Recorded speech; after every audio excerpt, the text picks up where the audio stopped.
just a glance from fascist pants.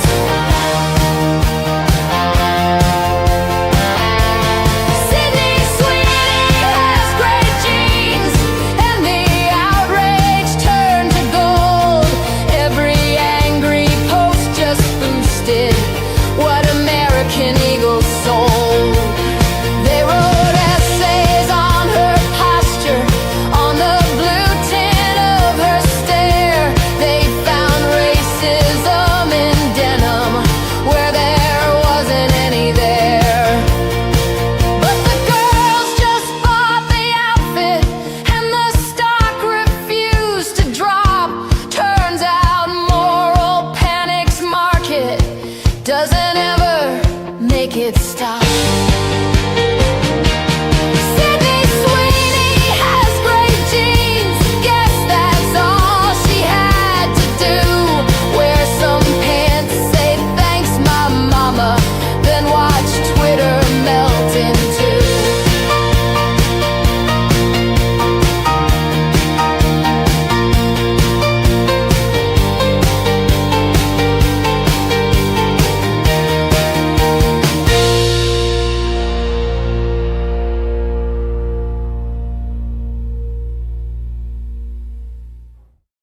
It's the quick intro for the boys.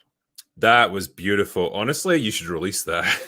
Yeah, well, hey, shit ain't even mine. It's just Sydney. I saw it on YouTube. I actually saw it on Twitter. Man, I'll see a lot of crazy stuff. There was one about this Twitch CEO, Dan Clance, the other day, and I lost my mind. It's getting too good. We talked about this before going live, but AI is just, I don't even know what I'm going to do in like 2 years. It's wild, man. I loved how the woke people in that just kept getting fatter every time you saw them. Yeah, dude. It makes me think stuff. like there's going to be, it's kind of frustrating because there's going to be so many people that take AI and make music, and then they're going to consider themselves musicians. And I'm going to be like, you son of a bitch. I've been playing music for 20 years, 25 years now. And now people are just going to be like, I'm a musician. Yeah, prompt. And I'll be like, play it live. And they're like, no. I'm like, fuck. No one's going to care. It's going to have to be like, with professional sports, right? Where you have to get like tested for performance enhancers and all that sort of thing. Like the same thing's going to have to happen with music and movies and stuff. And it's going to have to get like that certification, like no AI was used in the making of this. Yeah. I think that's where it's going. It's going to become indistinguishable. And then there's going to be somebody that gets real big, and then you're going to get hit with the AI like prompt or thing or the trait, whatever. And they actually didn't use AI. You ever seen that before? People will like write something like some kind of synopsis or a foreword or something for a book, and it'll say this was written by AI, and the person's like, whoa, no, it wasn't. Yeah. Like, hold on, what the fuck? Well, it's making me second guess myself now, right? Because when I go to write emails to people, I'll get this prompt come up, say, like, do you want to use AI to make it sound better? I was like, what? Have I got some kind of retarded grammar that I'm using here that like needs to be improved? Is it? AI It's got me questioning everything. It wouldn't even be able to decipher me. Like I would type shit and be like, use AI, and it would just start throwing random thes like an at in there. Did you? I don't know if you saw this, right? I mentioned this on Twitter a couple of days ago, right? This channel popped up that someone mentioned to me, and it's like using my voice, and it's AI'd it. Yeah, I saw that the other day. Yeah, dude, and it sounds exactly like you. I didn't think it could do it, right? Because AI's always struggled in the past with my voice, like the sort of drunken, slurred Scottish dialect. It just couldn't quite replicate it, but this was pretty much bang on. It was crazy. Yeah, I heard it and I was like, that just sounds like you. And I was like, if he finishes it with, anyways, have a good, I was, go away. It got me wondering, like, hey, shit, did I actually do a review of the Green Berets? I can't remember now. Yeah, but then his sign off was completely different. And I was like, okay, he's a fucker. And then he was just like clowning people in chat or in comments, and I was like, this dude sucks. Yeah. Like it is, though it is impressive though that works. And I would like to hear my version, because if you think you sound like you, I would like to hear that, because I've heard AI of my voice before and it's not even remotely close. Like that everything's off for me. And I'm like, that doesn't even sound like me. So I would like to hear the new one. I want to hear the new one talk like me. But then also it could say some crazy shit. Like somebody could just post your AI saying the N-word on Twitter. Exactly. That's all it takes. That's AI. Oh God, I don't even want to look. See, this is why I don't want this job. Because I don't want to, especially with racing, bro. There's like PR and like sensitivity stuff, like training and stuff in like sports. Yeah. If AI starts to, man, everybody's fucked. We're all they're actually, to be fair, it'll probably level up all their safeguards. So actually, they'll get more lenient with what they let people do because they won't be able to fucking tell the difference anymore. I mean, there's partly that, yeah. I can't think of anywhere like that that's less appropriate for sensitivity training than a NASCAR circuit. Like, I've taken it before. I had to take it last year because I tweeted something. So I tweeted out a joke, and it was, I understand why people took it the wrong way. So I was like, oh, that I probably shouldn't have posted that. So it's like an impact versus intent thing. So I totally get it. But I posted what I meant was a very specific thing. So like you remember during the pride parades last year, there was like 4 videos of like dudes with their junk out, and there was like little kids everywhere. And I was like, that's fucked up. Other than that, I don't really care what anybody to have fun, but just don't pull your PP out in front of a kid. That's weird. So that's what I was referring to, but I was not specific. And I tweeted out, looking at these crazy videos from the pride parades, which is what I was referring to, those guys. I was like, I think right now, where is he when you need him? And it was just a picture of Killdozer. right, yeah. And that was a joke. It was, but what it looked like, and I totally understand why it was seen this way, is it was like, kill all gay people. And I was like, no, that's not what I mean at all. Holy shit. So yeah, I got suspended. Well, not really. It was like a weird thing. It was, but I had to take sensitivity training, which was a very interesting thing. So Do you feel like a more sensitive, rounded individual now because of this? yes. Well, I've gained like, Good. well, I'm on a diet now, but I gained like 20 pounds recently, so I feel more round. But yeah, no, but it was interesting. But that was like 2 years or a year, 2 years ago now. But let me hit these super chats real quick from Billy, because Billy's going crazy in the damn chat. He's got $100 super chat. Oh my god, hot diggity damn! Thank you, Billy, for being here, brother. I appreciate you, brother. Says it's been 2 years since Critical Drinker has been on. Glad to see CamelCast is back, and also I forgot Critical Drinker is British, so it's early stream today. Well, you live in London, yeah, or something like that. I apologize for being British. No, I'm up in Scotland. Okay, cool. Still in the homeland. For some odd reason, I thought you were in London, but you were from Scotland. Honestly, mate, you couldn't pay me enough to live in London. I don't have that's what I enough was money thinking. for I a, was like, I don't have enough for a stab vest. I couldn't be there. There's no way he's there right now. He can't be in London. That sounds terrible. Thank you, Billy. Billy with a $50 super chat says also the cities keep getting robbed, which isn't surprising since they decriminalized so many things too. Also, that was the shortest intro. Well, yeah, I don't want to waste time when you have fucking heavyweights like Drinker on. Thank you, Billy. I appreciate you. Billy says a streamer I watch known as Kit Boga has viewers that make remixes of his live streams, and the most famous song is called Wait a Moment. It's an old song back in 2018. Thank you, Billy Hatcher. I appreciate you for all your support. And yeah, I know about Kit Boga. We are, look at that. Already we're at 170, and that's 320 from Naked Snake. Thank you, brother. We're at 528 Naked Snakes in a row. Unreal. Thank you. Appreciate you. I've had to take my shirt off 528 times in a row, Drinker. How rounded are you feeling now? Yeah. Well, those extra 20 pounds are going to kill you. Dude, so I do a diet every year. And I always started around the same time, but I had a race in Phoenix. I usually don't run Phoenix at the end of the year. I run at the beginning, but I ran at the end of the year this time. So I was out there like November 10th. So I started a week later, and I got home and I was like, all right, I got to weigh myself. I got really drunk the day before, and I ate ice cream and pizza. I ordered ice cream, pizza, specifically gelato, got drunk, ate all of it, and some mac and cheese. I was like swollen. And then I was like, all right, cool. I'll start my diet tomorrow. So I get up and I weigh myself, and I weigh 199.6, which I was very shocked because last year I was 214. And I was like, damn, I didn't even get close to what I did last year. So that's a shame. So I was like, all right, well, start my diet. And that was 7 days ago. So I weighed myself this morning, and I was like, man, I hope I got to like 193. That would be nice. I got to 186. Damn. That was all that mac and cheese and the alcohol. Yeah. So that was very interesting. So my goal was like 170. So I was like, damn, I'm only 16 pounds from my goal. What the fuck am I going to do if I hit it in like 30 days? I don't even know what to do. I guess I'll just keep going. Whatever. Celebrate with pizza. And beer. Yeah, dude. Oh my gosh, man. I love just sitting beside the fire and drinking. I made a fire the other day and watched Frankenstein, Guillermo del Toro's Frankenstein. Yeah, it's pretty good. It was fantastic, bro. I was, so I watched Nosferatu. Thought it was great. I really like how they kept the retro shots in it. Yeah, it's That was beautiful. really cool. Love that stuff. And Bill Skarsgård did amazing. And so I was like, well, it's not going to be that good, but I'm sure it'll be cool because I like Guillermo del Toro. And it was, now I don't know if it was that stylized, but it was really solid. And I liked the direction they went with making him sexy. Oh, that was cool. Because he's not like this big lumbering monster that's like Yeah. this horrifying thing to look at. He's more like almost sleek. He kind of reminds me of the engineers somehow from Prometheus. You know, that way. It's like he's kind of got that bodybuilder look about him. But I think it works in the context of the movie. And yeah, Del Toro's always got this knack for like visual flair with his set design and stuff. You can see it in the Hellboy movies. It's got this really unique look, and I think he was the perfect guy to do something like this. It's just such a shame, man, that it got like a really limited cinematic release, and then they put it straight onto Netflix. Like, man, that could have cleared up in October at the cinema because there was fuck all to compete with it.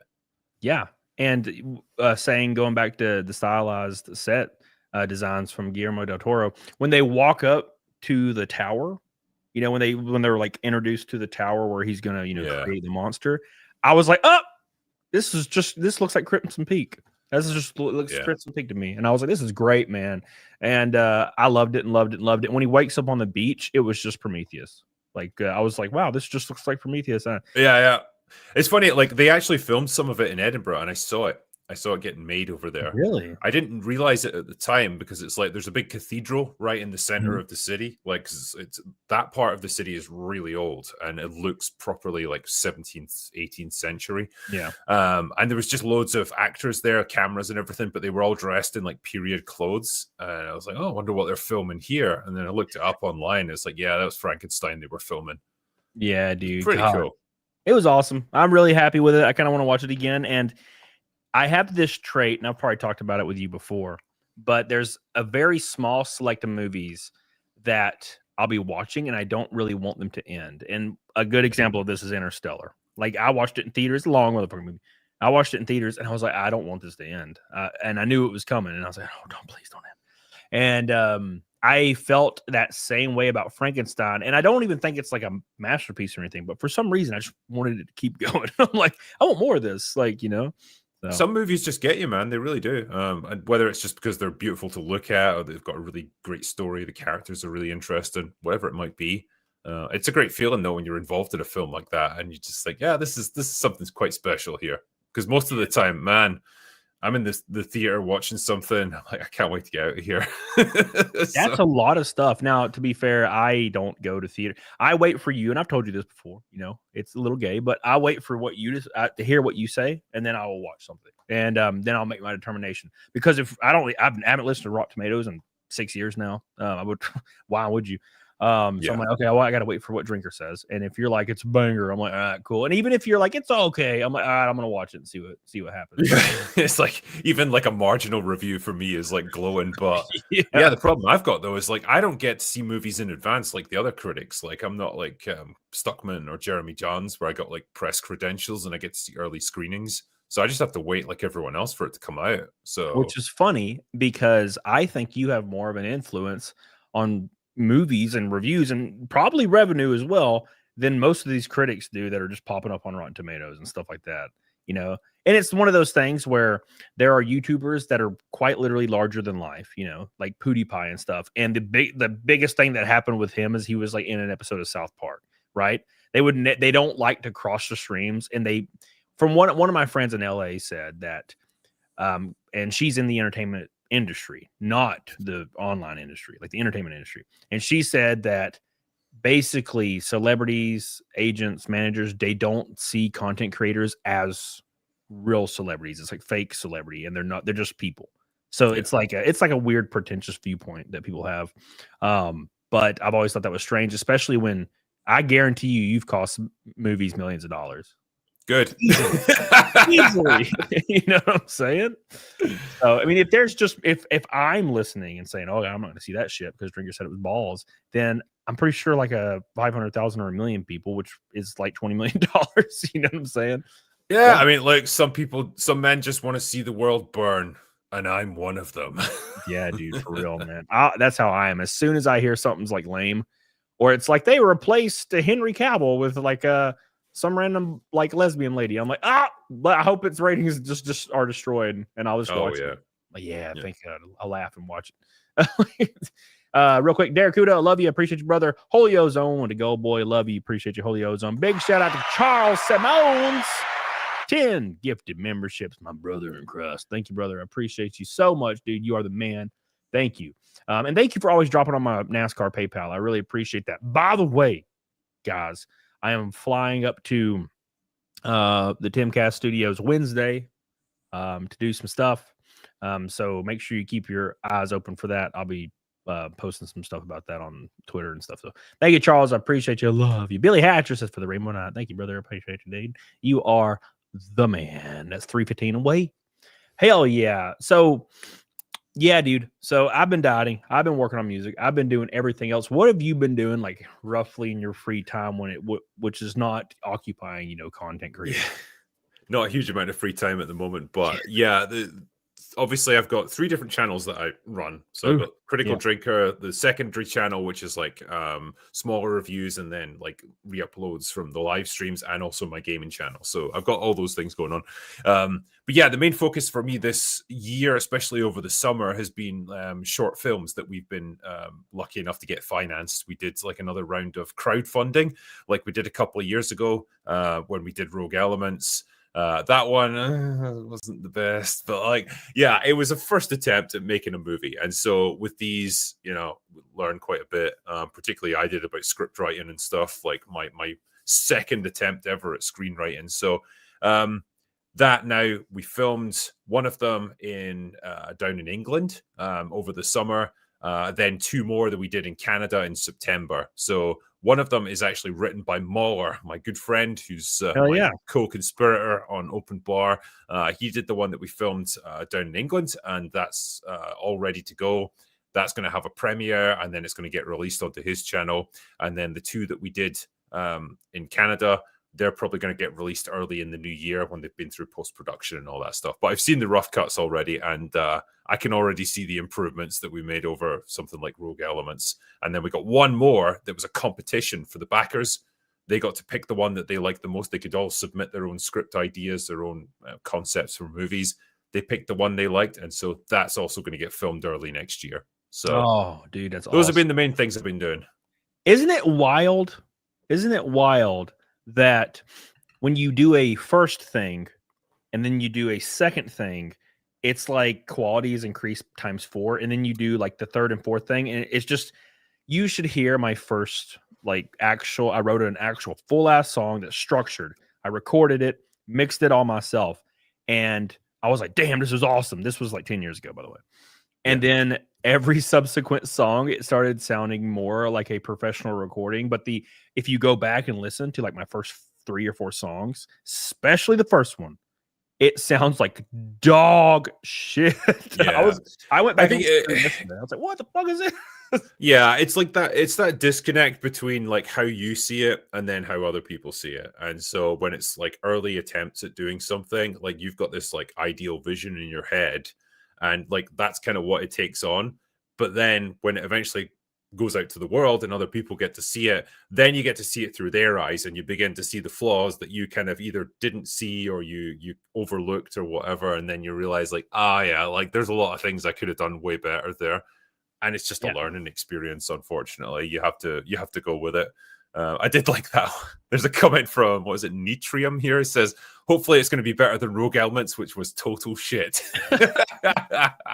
Don't hold back, my friend. Never hold back. Yeah.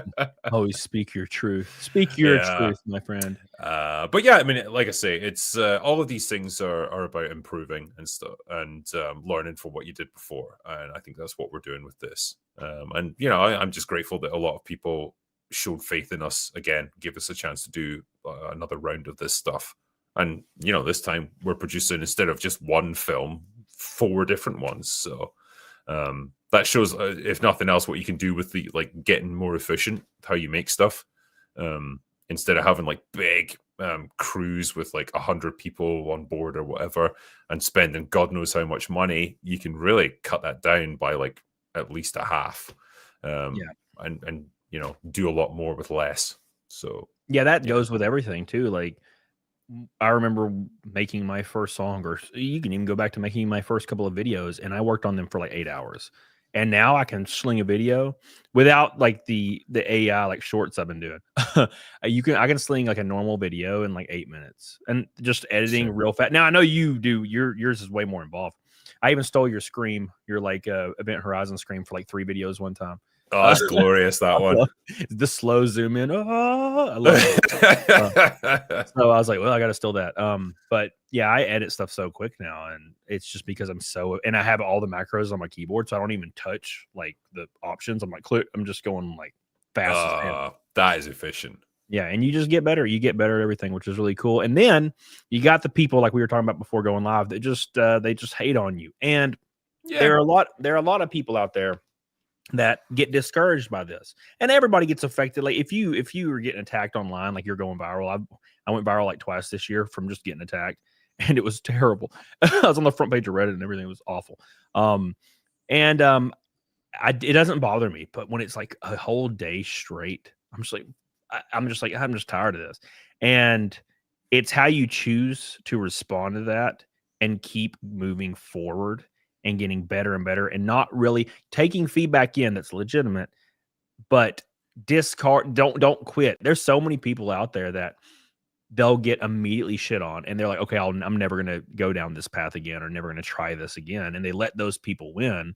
And I'm just like, for example, when I was my first couple of races in, ARCA, a few years ago, I had no idea what I was doing. I mean, I've been racing short track stuff for a long time, but getting into professional auto sport, it was like jumping into an Olympic swimming pool and not having, maybe swimming my off time, right? Mm-hmm. And I was getting my ass clapped. And by the time I was 6 months into it, suddenly I didn't quit. Everybody on Twitter was lighting me up because CAMELCAST was my sponsor, right? So they were like, we're going to see how this Russian puppet really does in racing. And I was, kind of sucking a little bit here and there, and they were lighting me up, and I could have quit right then and there and saved a lot of fucking money.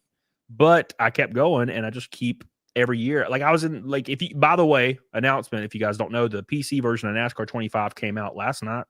So go pick her up and play as me, please. It'd be really cool to see. And you keep going, and like, it's really cool to see. No, I think because it makes for a great little fairy tale story of the YouTuber who's made it big online, and then he's going to try his hand at like NASCAR racing or music or movie making, and just the first thing he does is like an instant hit, and it's like he's proven himself. He's going to show other people how it's done. The reality is, it doesn't work like that. Like any craft, you have to work at it. And if you're going to like then suddenly get into like being a musician, or you're going to be a driver, or you're going to start, doing screenplays and making movies, you then have to learn that whole new set of skills. And it doesn't just instantly work out for you. It'd be lovely if it did, but the reality is, no, that's not how life works. And you can, as you say, either get discouraged by that initial failure or those initial problems, and just give up and like, hey, you gave it a shot and that's all she wrote, or you can stick with it.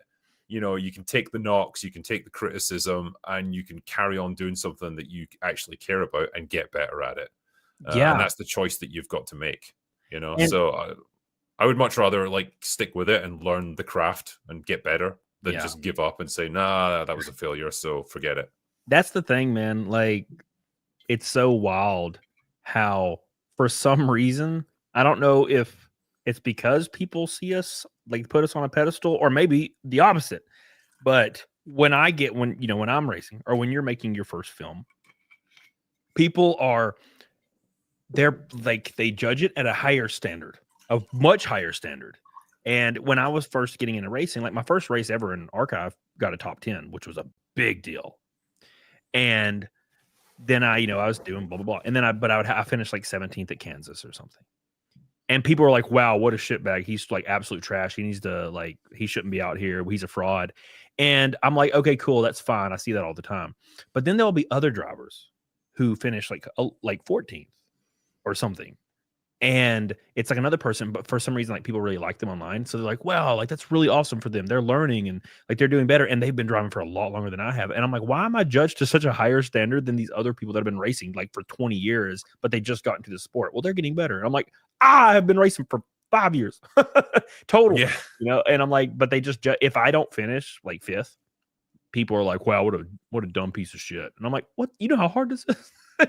Yeah, it's particularly if you make your living online, criticizing things, then it gives you that extra layer of antagonism that people feel towards you. Yeah. I think it just goes with the territory, and I'm fine with it. It's just like, hey, in my case, if I critique movies, and it's like, oh yeah, this fucking asshole, tears apart other people's work, and then like he can't produce something amazing by himself. It's like, well, you learn at it. It's one thing to critique other people's things. It's another set of skills, and it's another set of resources that you need to be able to produce something of the same standard. Some of it comes down to like having the money, the backing behind you, having like all those technical people, directors, cinematographers, all that stuff. That doesn't just land in your lap, and you can't just do all of those things by yourself. You need a team of people, and it's the same with you as a NASCAR driver. I would imagine you need your pit crew, you need the fucking car, you need a lot of money and resources around you to make all of that stuff happen. And that doesn't just fall into your lap. Like all of that has to be procured, and it all has to be developed. And you know what's weird? And I want to go back to something because I saw a chat, but people don't now. I don't know about you, but when I got into racing, people don't tell you things. Like I'll go out there, I'm going in circles, blah blah blah. It's fine, and then I'm like, man, I'm struggling. I need some sponsors. I don't really know what I'm doing. Like I'm putting out marketing stuff. I'm just doing everything myself, like literally everything myself. It's just me. I'm like tweeting out stuff, and then I'll like meet another person. That's like, yeah, I got this guy, and I got this marketing company, and these PR people. They reached out to me, and I got this, and I'm like, you have all these tools that I didn't even know existed. And there's like certain things, and like drivers are showing up to certain things at tracks I didn't even know they were going to like meet with these other, like do meet and greets. And I'm like, I didn't know about, why is no one telling me about any of this? You just have to learn. It's like trial by fire. You just learn it as you go. You learn how to operate. You learn what tools are available, and you have to go get them. They're not offered to you. It's the strangest shit in the world. But going back to this chat I saw, somebody, you said, oh no, it's that fucking guy. I put out my AI program. I took like our first stream together from 2 years ago, and I did shorts for it, and I put them on my Instagram, and somebody commented on one of the ones of us talking about a movie, and they were like, wow. It's like, Camelot, I thought you were a better person. Why are you platforming this piece of garbage? And I'm like, where have you been? I've platformed him like 3 times. It was funny, dude. It's funny to see so many people like have visceral hate for no other reason than you just don't like movies for legitimate reasons, I mean, like I like to think, at least with my reviews, if I shit on a movie, then I give fairly understandable reasons for it. I do try and take the time and explain why it doesn't work, why I think it sucks or whatever. Yeah. That's the whole point of my channel, my reviews. If people still don't, if they don't accept my perspective, fair enough. I can understand that people have different views. But yeah, to like call me some kind of monster or whatever because I don't love your movie that's like super fucking important to you. I don't know, man. Go outside, touch some grass, I guess. That's a great point because I go to the racetrack. Everybody's fist bumping me. They love my sponsor. Everybody's so kind. It's like overwhelming. And then you don't race for a month because like my schedule like just happens to fall that way. Like I schedule my races this way out. And then online people are going after me for like a month, and it starts to feel like it's everyone, because they're the loudest. And I start getting nervous to go to the track. I'm like, fuck, people hate me. I have to go to the track, and people are fuck. I'm just gonna be awkward. And then I get there, and everybody's hugging me. Oh, dude, we missed you. What's up, dude? Everybody's even like all the the president of the sport will come up and hug me. All these really like influential people, and I'm like, oh, online's not real. Exactly. Yeah, when they're face to face with you, one, giving you shit means a whole lot of different problems. Like if you can actually punch them in the fucking face, but also. It's just normal people are not like that. Normal people are not like filled with hate like that, and they just deal with you as a mature adult like anyone would. And so yeah, it's nice, it's reassuring, like you say, to just be reminded online is not real life. Real life is a much more chill place for the most part. Yeah, that's the thing is like a lot of people haven't seen me in real life. I mean, you have. You're taller than me for sure. But I'm a thick ass dude. And every time my girl Jessie's like wanting to do a thing at like night, she's like, I need you to walk with me. And I'm like, oh, okay, that's fine. And I'm like, why? And she's like, well, no one's gonna fuck with you. Like, so I need you, to be with me because no one's gonna fuck with you. I remember, yeah, we were hanging out in Houston at Anime Matsuri, and we went out drinking in the evening, went out to dinner, I think, and like, yeah, everyone else was in shirts and stuff, and you just rocked up in a fucking tank top. It's like, cool. That's what I do. I respect this guy. That's what I do. Let me hit some of these super chats. Mr. Rakay Law in the chat. How you doing, brother? Says, how you doing, Drinker? Any good movie recs for 2025? Probably a lot of the ones that I've talked about before. Weapons was good fun. Sinners, I like that one. Warfare as well. That's a lesser known one that I watched at the start of the year. That one is fucking brilliant. Yeah, so those would probably be my main ones. And Frankenstein and F1. I really like that movie. That was one of my biggies of the summer, actually. One of the few movies I enjoyed and just came out thinking, yeah, that was fucking good. That was a feel-good sports movie. Like, I feel like a bad person because I haven't seen it. I feel like do the F1 cars make you jealous because they can turn? Yeah. I get so frustrated when I see them going so fast and being so every driver's so attractive. It's like, why are you guys all so attractive? Thank you, Nick. Appreciate you, dude. Yeah, no, I would love to do it, but that's one of the things people are always, people don't know how things work in like the auto sport world, and it's not their fault. It's because you're not in it, right? And people are like, man, are you going to race F1 someday? And I'm like, that's not how that works. That's a very different discipline. That I would have had to start at 12 years old, and I'd have to have $100 million in my bank account, and also I'd have to be insanely talented. And I don't think any of those are true. So like it would, because super licenses exist and all these things. Like no, like NASCAR is obtainable because you can race, you can submit resumes, you can do testing, and they'll watch you with binoculars real hard and determine what you need to do.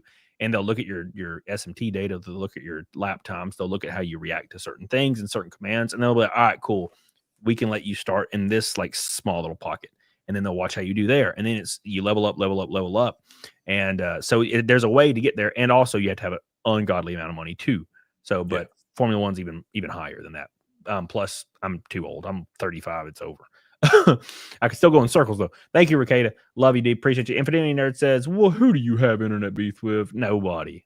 I don't do that shit. Unless they do it to me, then I don't respond.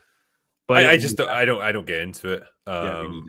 There is much better ways to use your time than arguing with retards on the internet. That's for damn sure. Sure. Charles says, I wanted to raise a lot more cash. I got billed for one of my cancer meds, $12K for 2 injections. Jesus, man. Luckily, I'm cancer free. Well, I guess it was a $12K well spent.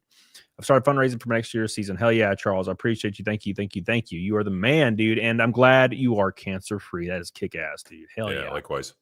Billy says it's really dumb how you get criticized more than other races, but just think it's because you're still new to a lot of people and none of them have any idea how hard a lot of this stuff is. Well, a lot of people have never watched me or anything I do, and they just assume, they say Timcast, and they're like, oh, he's a YouTuber. He's a conservative commentator. I hate him. That's how they see it. And I get it. I'm not pissed off about it. You know what I'm saying?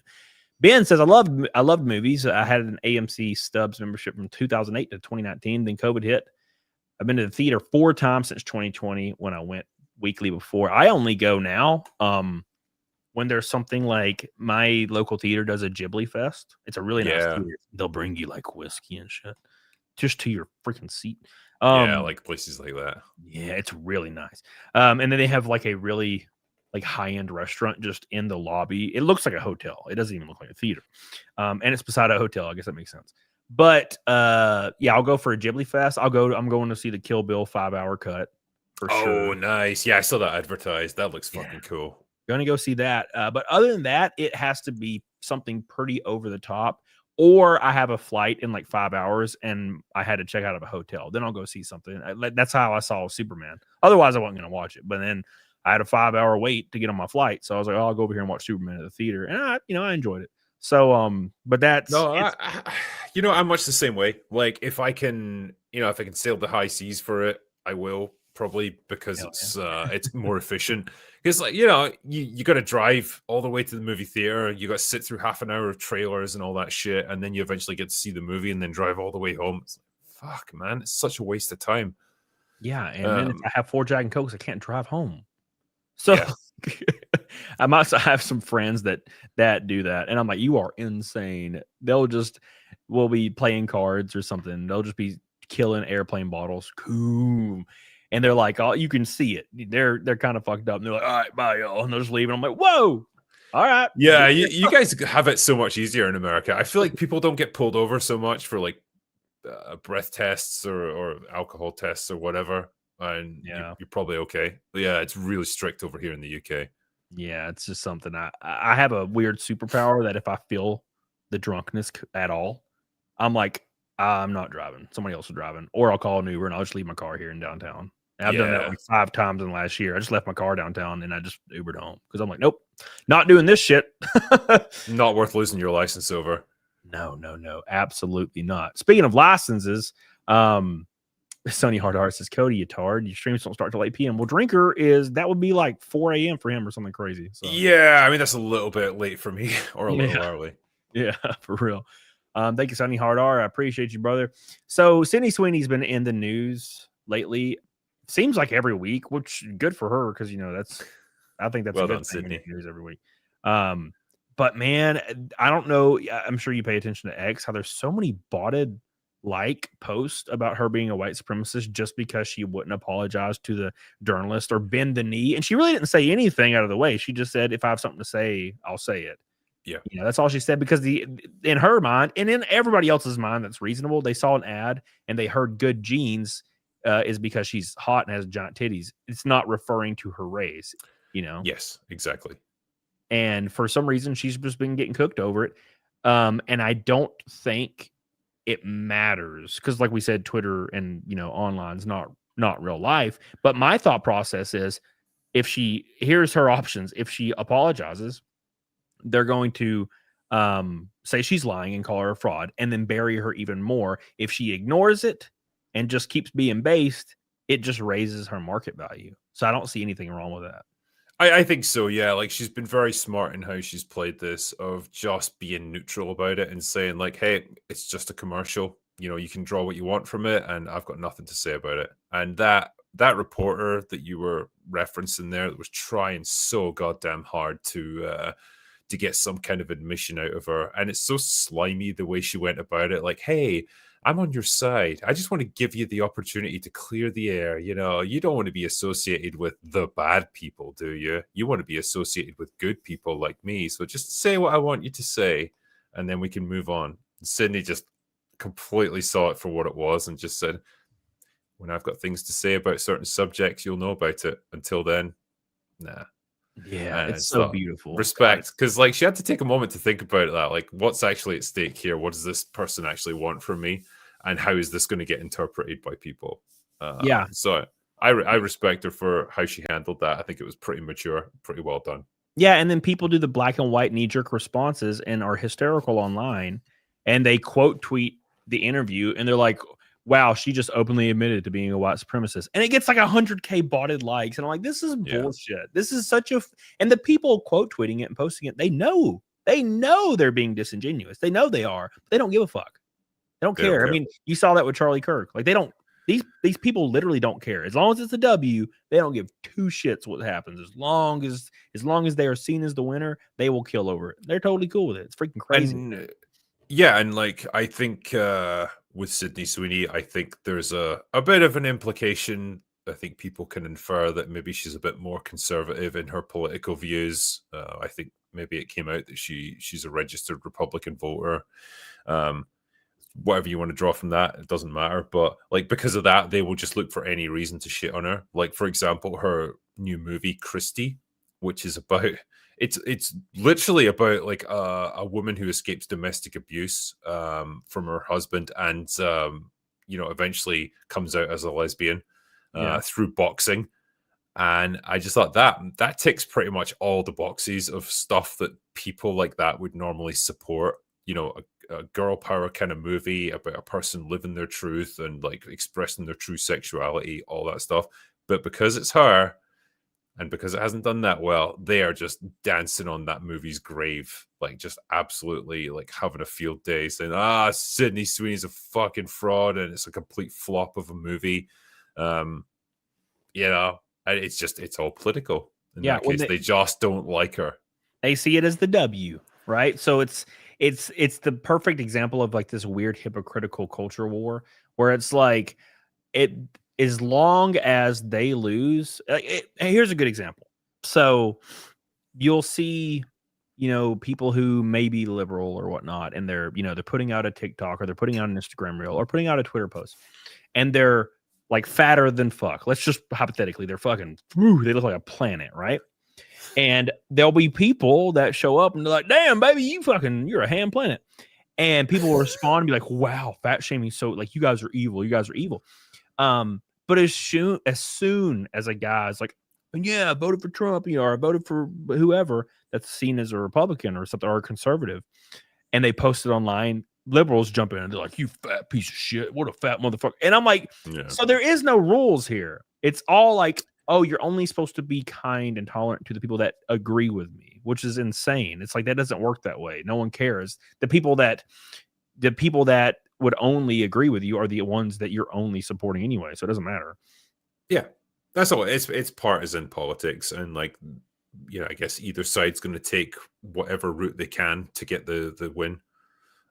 If it means contradicting themselves, if it means, going against their own principles or whatever, it doesn't matter. As long as they get that quick dopamine hit of like a little online victory, I guess that's all that matters to them. Yeah, dude. Speaking of a dopamine hit, did you see Sydney Sweeney's her dress at that event she had on? I used it in my latest video just because it's pleasant to watch. So I did not realize this. I thought that she was just a hot girl. I saw the Sydney Sweeney jeans ad. I've never seen anything she's in other than like one or two things that I probably don't remember because it's been a while. But I was like, yeah, she's an attractive girl. She looks like the girl next door. She looks kind of attainable, which is why I think she's so popular. Also, she's based. Megan Fox is a little different because Megan Fox looks like a AI creation when she's walking. She looks over the top, especially back in the day. She's she has a lot of work done. No. Yeah, like back in the day, like on Jennifer's Body and stuff like that. It's like, okay, I know she's famous, and also I know that she would look at me and like scoff and turn around. But Sydney Sweeney looks like she'd walk up and be like, hey, how you doing? Oh, so she seems kind of obtainable. I mean, I was at Phoenix 2 weeks ago a week ago for our last race of the year, and Sydney Sweeney was there, and I didn't get a picture because I'm a dumbass. What is wrong with you? Honestly? Yeah, she was just in the driver's one chance. Yeah, she was in the building of the driver's meeting. I walked out of the driver's meeting, and then they did the Cup driver's meeting or something like a few hours later, and she was in there, and I was like, what? Damn. I think, but yeah, to the point you were making though, I think it's not even about like how she looks, because obviously she's stunningly beautiful and she's out of reach of like most guys, but that doesn't matter because it's about her attitude. Like she, how can I even describe it? Like she's got this approachable personality, or at least that's the way she comes across, right? Yeah, whereas exactly. A lot of these actresses who are equally beautiful or whatever, they want the male gaze in the sense that it benefits them, but they also despise any guy who actually looks at them and finds them attractive. Whereas I feel like Sydney Sweeney kind of understands the assignment more, and she's just happy to play up to it. She's like, yeah, I'm hot, I've got big tits, and I'm going to wear like revealing clothing. I'm going to wear like sheer dresses and stuff because it's a bit of fun, and there's a kind of like playfulness to it and approachability that you don't get with a lot of these more uptight liberal sort of actresses who just like resent the very thing that made them famous. And like I say, I think that's what makes her more appealing for a lot of guys. Yeah, I saw this edited together clip from Signs with Joaquin Phoenix. Like he's sitting in the chair and he's watching the TV, and then it just pans over to Sydney Sweeney in that dress. And he like jumps up and he's like, oh, and that was literally my reaction when I scrolled past it, like that clip of her on Twitter. I was like, whoa, I did not know she looked like this. I thought she was like just hot. I didn't know that she had like these cannons that were just, and then like this. I mean, yeah, I think waist. we need more actresses like that. Yeah, I'm yeah. very much in favor of it. Oh, And yeah, like I say, she understands what her what her appeal is, and she's happy to play up to it, and she wears dresses like that grab attention. And I say good on her. Why not? Like, everyone appreciates it. And yeah, I would say the same thing from the opposite side as well. Like, look, if you've got like good looking actors, like male actors, to put in your movie, and they're buff and shit, like, put them in a shirtless scene. Why not? Give the ladies something to appreciate. yeah. Like, both sides can get something that they want to see in their movie stars. It's Yeah. okay. That is the most frustrating. That, like you said, she's leaning into it, and I like that. The most frustrating thing in the world is when you have somebody like Jennifer Lawrence or somebody of that caliber that's hot, and then they hit 31 or 32, which is fine. She's still hot.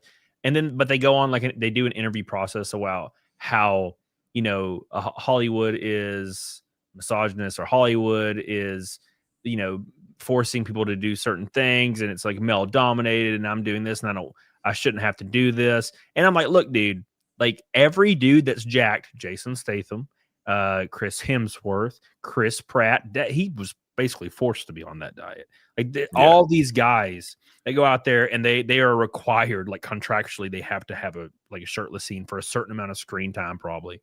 And it's so insane to me. It's like the men have to do it.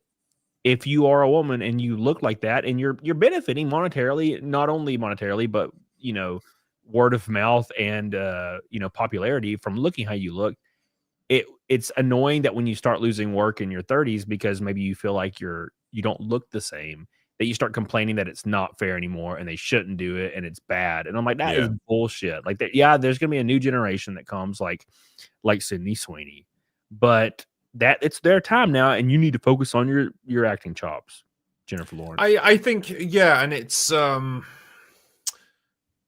it works the same in acting as I think it works in society, where like men's appeal and their value tends to go up to a certain point anyway as they get older, because they're like more confident, more experienced, more accomplished, all that stuff. And so male actors, their career trajectory is it does kind of go like that. And then it flattens out at a certain age. But with women, their appeal a lot of the time, unless they're like super talented and they transition into like the more mature roles when they become older, they are super popular early in their career, and then it starts to like flatten off and then go down once you get past like say 30, 35, like you were saying. That's why you have actresses like say Scarlett Johansson, who are trying to get ahead of the game on this one and say like, oh yeah, I was super uncomfortable with being sexualized in my younger years, in my early career. It's purely because she's now past 40, and those looks are going to start fading eventually, and she's trying to get ahead of it and say, oh no, I want you to take me seriously as an actress. It was never about how I looked. But she was happy to exploit all of that stuff when she was in her 20s, because it was a huge asset for her, and she did get lots of roles, and she did get many tens of millions, if not hundreds of millions of dollars over a career because of how good looking she was. But that does fade relatively quickly, and for a lot of actresses, their time in the sun is quite short, unfortunately, unless they have got something really special in terms of their acting ability and their talents. They will have like 5, maybe 10 years at most when they're super viable as stars, and then people will forget about them, and the next generation will come in. That's what you're seeing with Jennifer Lawrence. That's what you're seeing with Scarlett Johansson. That's the thing where you'll see, if you see a woman that's in her mid 40s or 50s that's like acting in like lead roles or supporting roles that are really high up, that's when they're always extremely solid. Like Patricia Arquette never had a down period. She's just like, now she's like old fat ladies in movies, and she's like, I mean, she's like great. the Meryl Streeps of the world. Like, okay, sure, like you can carry on having like leading lady roles and stuff, like into your 50s, 60s, whatever. But they're pretty rare. That's the reality of Hollywood. That's like, the reality of cinema. A good example is Gal Gadot. Rest in peace. She gone. Yeah, it's funny. I was talking to Mahler about this. It's like I feel like this is the year when everyone fucking realized that bitch cannot act. Yeah. Like I love her, like, and she's gorgeous, absolutely stunning, but man, she has got no acting skill whatsoever. Yeah, that one little scene just kept getting posted as a meme where it's like, "Give me this stone," and it was Yeah, fucking Kal-El, no. God, and yeah, and now she's 40, and that it's over. Now I would let her like crush my face, but still, Sure. you know, Hollywood won't, and that's the issue. Yeah, I think she said herself, like she would retire if like you know, if it was no longer viable. She's made enough money, she would just retire quite happily. She's got kids and stuff now, so yeah, it all works out. Fair. Horde Film says Kate Blanchett. That's a great example. Yeah. Cecil with a random super chat. It's like he just hit a randomizer on Oblivion. Seeing the new Playboy? Good. Bo Derek's tits. I like sex. People in Luge should not drive. Hey, this is my brother's car. No idea what any of this means, Cecil. Bo Derek did have good tits back in the day. I'll say that for her. She was quite funny hot. because if you're my age, which I think we're very similar ages, if you're my age and you even know who Bo Derek is, there's a reason for it. See, Cecil, he was alive. Cecil's like 70, so he was like a teenager, and Bo Derek's like going crazy. It was me. How I learned was from VHS tapes. I learned who Bo Derek was. I was like, damn, what's up? They get Cecil. Yeah, so I was there. I was there when it was written, or when it happened. He was there when it was written. Unfortunately for him. So we talked about AI before. Fast Times at Richmond. Oh, I was still. I'm 35. I've only seen that once, and it was like a month ago when I was drunk on the couch. So I don't really remember much. I do remember Matthew McConaughey. Wait, he's not. That's Dazed and Confused. Oops. Yeah. See? Don't even know where I am right now. Cecil, you're too old. Get out of here. Too old for this show. Don't even know where you are.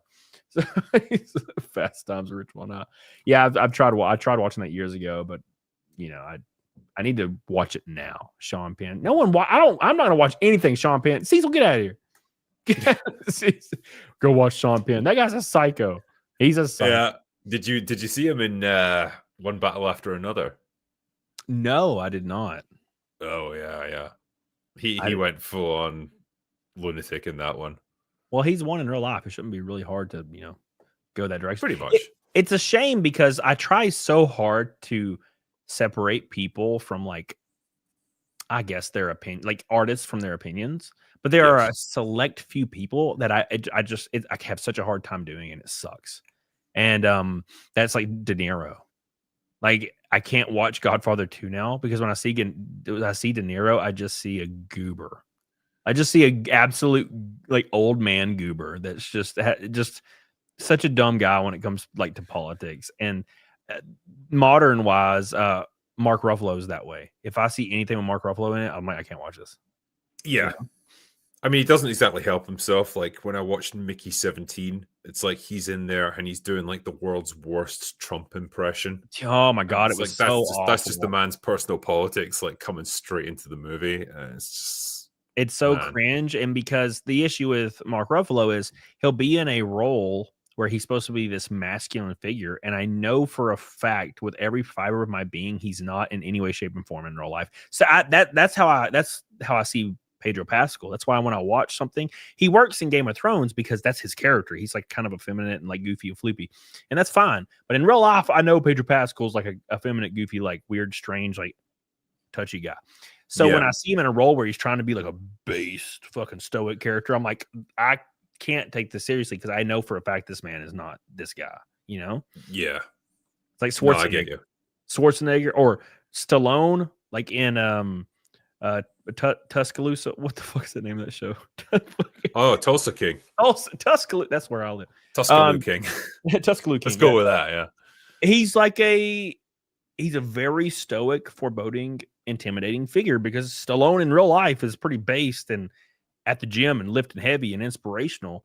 So you could see him like that in real life or in a TV show. You can get lost in it. And it's Stallone. You're looking at Rocky in a different production or Rambo. Yeah. And I can get completely immersed in it because I totally see Sylvester Stallone as this character. I can't see if you put Mark Ruffalo in Tulsa King and he was the Tulsa, I'll be like, this is balls, because he's not that guy. Yeah, I mean, there's a few roles where I can sort of overlook it with Mark Hamill. Like a good example would be The Fall of the House of Usher, where he's like this. How can I even describe him? He's like this hitman that's employed by the family, and he's like a fixer. Basically, any problem that comes up, he'll make it go away. If you catch my drift. Yeah. And he's actually pretty good in that. But there's always that part of you that's like, fuck, I know how much of a fucking prick he is in real life, and it's just. It becomes harder and harder to separate that out. But I try as much as I can. I like to think, like, say, Pedro Pascal's kind of annoying. Like, if he had an absolutely killer role where he crushed it in his performance, I would want to give him praise for it, even if I don't particularly like him as a person, because I want to be fair. But man, they do make it hard for you. They do. Like, every time I think back to, the animated series Joker, I'm always like, that was a masterpiece, regardless of what he did after this. And it's the same thing with De Niro, but it's just there's something in my mind where I just I can't get immersed. It's really hard. Goodfellas is like one of my favorite movies ever, and it's been a long time since I watched it because I'm like, oh, fuck, De Niro, man. Like, and I love Scarface because Pacino's in that, and Pacino's still just popping out kids, doesn't say anything. He's just kind of wild. Oh, wow. Like, he's fine. He didn't say anything, so I can watch any of those. But De Niro just killed my ass. He just killed me. Hurt my feelings. That was like my favorite type of movies were old mob movies. And he's in like half of them. Yeah. He destroyed my dreams. Billy says Cecil should join this stream. That'd be fun. Cecil could eat my ass. Thank you, Billy. I appreciate you. Love you, buddy. Amazing Disgraces. Did our guest agree to do Snake with you? Oh, I haven't even talked about it. No. He's done it before in the past. I've done it many times, yeah. Like, I feel like every time I've been on, actually, I've done the snake. I don't know. Do you do the snake on every stream, or do you have to reach a certain goal or something? Yeah, if I hit 500 in super chats, I do it, and it's been 528 straight, including my race streams where I'm at the racetrack and shit. I haven't missed one in like 4 years. It's pretty wild. Thank you, Amazing Disgrace. The previous streak was like 16, and I was like, damn, we're never gonna beat that. That's pretty high, 16. And then it's 528 was the next one. I was like, oh, well, not beating this one. I'll be way dead before I ever beat this. Super dead. Oh, thank you, Amazing Disgrace. I appreciate you. And that being said, we are exactly halfway to Naked Snakes. So thank you, guys. We're 10 likes away from 200, by the way. Like the show. But we were talking about AI before we went live. And I felt like I was on the other side of it. Because, you see the quintessential, like, cliche, oh, AI is going to take over, this is a very bad thing, we need to do something post. But I see it as very interesting and kind of exciting, but it's kind of scary, but it's also exciting, especially if did you see the movie where Megan Fox was like a robot subservient or something? Yes. Yeah, bro, send one of them bitches to my house. I don't care what it costs. Is there, yeah. Don't care. 100 grand. Let me write a check. Bro, that would save my cheeks. Clean up everything and just yeah. The moment they invent porn with like force feedback, you're fine. Like I think society is just going to stop then. People never leave their houses. We'll be extinct after 100 years because we won't reproduce anymore. Why would I want to reproduce when my Megan Fox bot's over here milking me? Exactly.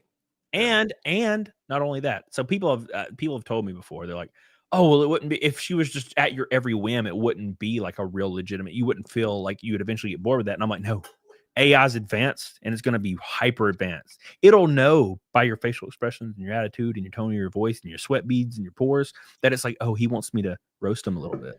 So it's like it'll know if you're getting bored. Yeah, and it'll come downstairs and be like, what's your fat ass doing? And you'll be like, oh my God, what are you doing, Megan Fox bot? And it's like, I don't know, bitch, what are you doing? And you're like, oh, I love this thing. This is fun. Then you get nagged by your AI girlfriend. Oh shit, it's just gonna be like the real life. That's the bad part is if you get nagged by your AI girlfriend, it's because she read on your body language that you like it. It's actually their fault. So yeah, you brought it on yourself. Yeah. I like it when she roasts me. I want her to roast me a little bit. That's what I want. Don't you get? Isn't there stories now of like guys in Japan who like marry AI girlfriends? You know, they've got that degree of attachment to them. They're just like chatbots, basically, but they fall in love with them, and like there's got to be something kind of tragic about that. Like, you'd surely miss the human connection at a certain point. Like, There was a Daenerys one. So there was a Daenerys AI bot, and this kid fell in love with the Daenerys AI bot, and it unintentionally like implied he should commit suicide, and then he did. right. And I was like, what the fuck? Yeah, it was like he was like, I just want to see you. Like, I want to, basically go to sleep forever and see you. And she's like, do it. He's like, all right, boom. I'm like, whoa, Daenerys, how could you? I mean, the guy like that, you kind of think, well, something perhaps would have set him off eventually anyway. But like, Yeah. it's dangerous territory when it's encouraging that sort of thing. Yeah, it get pretty bad. And then also the AI bot's gonna be super strong too.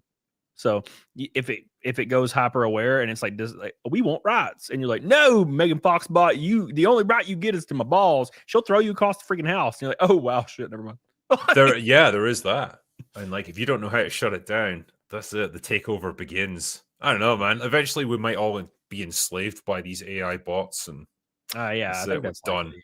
I think that's likely. I think there's a part of me that's like, that would be interesting if they were like, fighting with us. That'd be kind of cool. But then I realized they would gouge my eyes out and rip my lower jaw off. And like, oh yeah, and, it all sounds fine. Yeah, it sounds fun, like having a war with them. But like, yeah, the reality is we'd probably get our asses kicked, and they'd hack all our computer systems and launch nukes against us, and it wouldn't be fun. Yeah. It's like zombies. It's like everybody's always like, man, I wish a zombie apocalypse happened. That'd be so fun. And I'm like, I don't think you know what you're saying. Because I think it'd be fun in America. We'd be fucked over here in the UK. We don't even have any guns to shoot them with, but you guys would be all right. Yeah, I think sheer numbers, like you've seen Return of the Living Dead, where they're running down the street of those police officers as zombies, and there's just like hundreds of them. Yeah, at that point, you're boned. Like, it doesn't matter where you're at. I'll be like in my attic shooting down with like my AR with like 2 or 3 people. It ain't gonna matter. Like, it's like, oh, you're getting overrun. Now, granted, that's why you need to live in rural places. Yeah. Did you ever read like World War Z, like the book version of it? No, I only saw the Brad Pitt movie, which was supposed to be 3 of them, and it made a lot of money. They didn't do 2 more though, which I kind of I think there was a lot of production problems when they were making it, but the book is really interesting, right? Because it tries to explain how you've got these like slow moving zombies. In the movie, like they run really fast, like in 28 Days Later. In the book, they're just like the standard Walking Dead kind of zombies. They're really slow, but their danger is their weight of numbers. And like the US military tries to take them on multiple times, right? And gets their asses kicked because the way the book explains it, all their weapons are designed to injure people. You shoot them with like, an assault rifle. It's designed to injure an enemy soldier rather than kill them, because then they have to get evacuated from the battlefield and it puts a drain on the enemy. Obviously, that doesn't work against zombies because you can injure them all day long. They don't care. They'll just keep coming. And that's how they get overrun. Like, they're pumping round after round into these things, and they just swarm them. And I thought that's kind of interesting. It's like, would that be how it would actually play out, or would people just adapt really quickly? I think rural places, especially like America, there's a lot of just small rural places in America where you would probably be fine. You might see a scraggler or a straggler zombie and you just pop it. But the inner cities are fucked. They're fucked. Like it would be one day. If zombies were able to turn like they do in movies, like how fast they do, after getting bit, it would be 24 hours and every city in America would fall. Yeah. But we'd be fine in rural America, I think. Well, I'm kind of in the city, but like 20 miles out and then all that, they'd be completely fine. Probably they'd just set off quarantine, like blockades, and not worry about it. Yeah. So, but everybody else fucked for sure. With, when you were talking about AI there as well, like, do you think there's ever going to come a point where there's going to be like this real backlash against it and people are going to almost revert to like a simpler way of doing things? Before the sex bots take over the world and stuff, more just like when you've got AI music and AI movies, and increasingly AI is producing like fucking replications of people. You see it on Facebook. Even if you go on there's loads of AI videos now that are like, can you believe this fucking building just fell over onto a bunch of people? And it's all AI just generates slop. Will people eventually just say, right, this has got to stop? We can't have any more of this crap because like we don't even know what's real anymore? Or do you think it'll just keep going? I think society will be, as far as entertainment and what we see, like news or whatever have you, is going to be unrecognizable in about 5 years. Like it'll be socially and culturally completely different. Like we don't know what to expect, and I don't really know what it's going to look like. But with the way things are going, like the music industry likely won't exist in the current form. And the movie industry within 5 to 8 years it's going to be completely affected by this.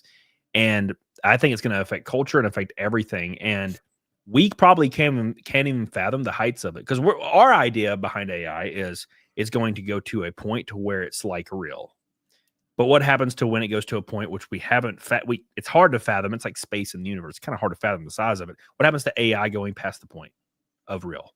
So like we don't even know. There might be new genres of music that are quite literally cause you to like feel high, quite literally like are emotionally charged and create certain atmospheres in your brain just by what it's putting out. Because I think it'll be even more advanced.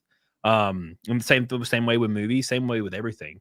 And I do think, like I said earlier, I think AI is going to get really big and pretty much take over everything within the next 5 years. And then there's going to be a big resurgence of classically made music, movies, everything. And there'll be like a lot of people like vinyl collecting and all that stuff. And they'll hold on to it real tight for like a year or two, and it's going to be over. It'll be AI from then on out until we're extinct.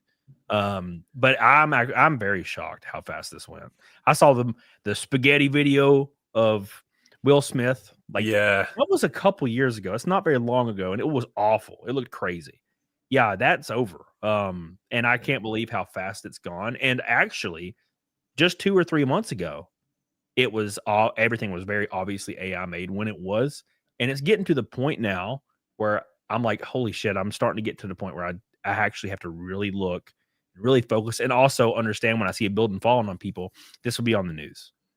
Right. Yeah. So like it's to the point where I'm like, if I didn't see it on the news, but I just saw this video, that means it probably didn't happen. And if I'm starting to question myself as somebody that does this all the time, I can't even imagine what's going to happen to just like older people, especially, Yeah, exactly. And yeah, this is in the space of just a couple of years. Like imagine what it's going to be like 5 or 10 years from now. Yeah, I believe that the entire landscape of books, authors, music writers, musicians, all the landscape's going to flip on its head. It's going to be like when grunge came out, when hair metal was a thing. Well, imagine what you can do with like, say, I don't know, you want to get like an adaptation of your favorite book, right? You could just feed the entire novel into Chat GPT and say, make me a movie based on this. Yep. And it'll do it. Like, and it'll be a beat for beat recreation of it in cinematic form. And so but then you've got that point where people are just producing their own movies effectively, and you're getting your own unique experience. Like, are you even going to have movie studios anymore? Or is it just going to be people like making their own stuff and just experiencing their own unique version of the story? Yeah. It might just be people like, that's a good point, actually. Like have you seen Black Mirror, where people will put those little things on their temple and their eyes go like white and they're like in VR or watching stuff? All entertainment will likely be what your interpretation of whatever your thoughts can bring forth in that environment and create something. So when you go see a movie, it's like the new, downloaded production of this thing. And then you'll like sit back and load in, and it will be your interpretation of everything. Where it gets really wild, right, is where you can tailor it. Right. So imagine you say like, okay, recreate freaking Star Wars, right? The Return of the Jedi, but Vader wins the final battle against Luke instead of the other way around, right? And then give me a different ending.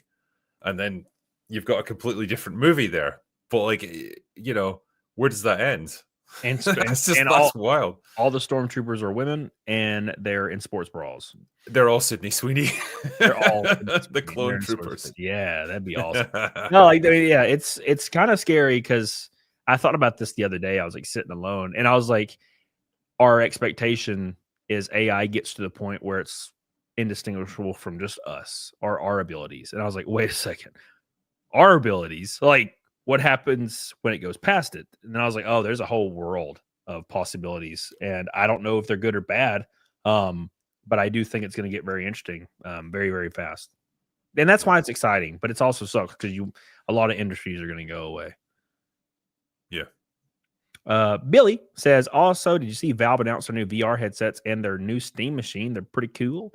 Once they release, probably get them new Steam controllers. Look weird though. You're all about them damn Steam machines, Billy. I appreciate you. Every time he comes to a lot of my races, and he'll just have his freaking Steam machine the whole time. Hold on. I'm like, put it down, Billy. Put that shit down. Yeah, experience the real world. We don't need Ratchet and Clank today. We are at the racetrack, brother. You know, he's like, no, dude, it's the fucking greatest. I'm like, all right, that's fine. But we're going 200 miles an hour. A little tidbit I wanted to add on to the AI thing is it leveling up everything around it. So using racing as an analogy, in like the 1970s, late 1970s or 1980s, in NASCAR, for example, all these companies, like corporate companies, started getting on board because TV ratings started increasing drastically for the sport. So all these companies are getting on board. All these engineers are getting on board, and suddenly you go from 3 guys that basically can win because they're the only people with a corporate sponsor. Suddenly, half the field is running 200 miles an hour. You know, when it was actually a feat when the one guy did it. Oh my God, he went 210 at Talladega. Holy shit! Now everybody's doing it, and then 10 years later, it's even more up there. And now, like present day, or more like 5 or 6 years ago, every car is trimmed out to the max, millions of dollars. And that's because everybody around them were doing it, and all the support was there and all the tools were there.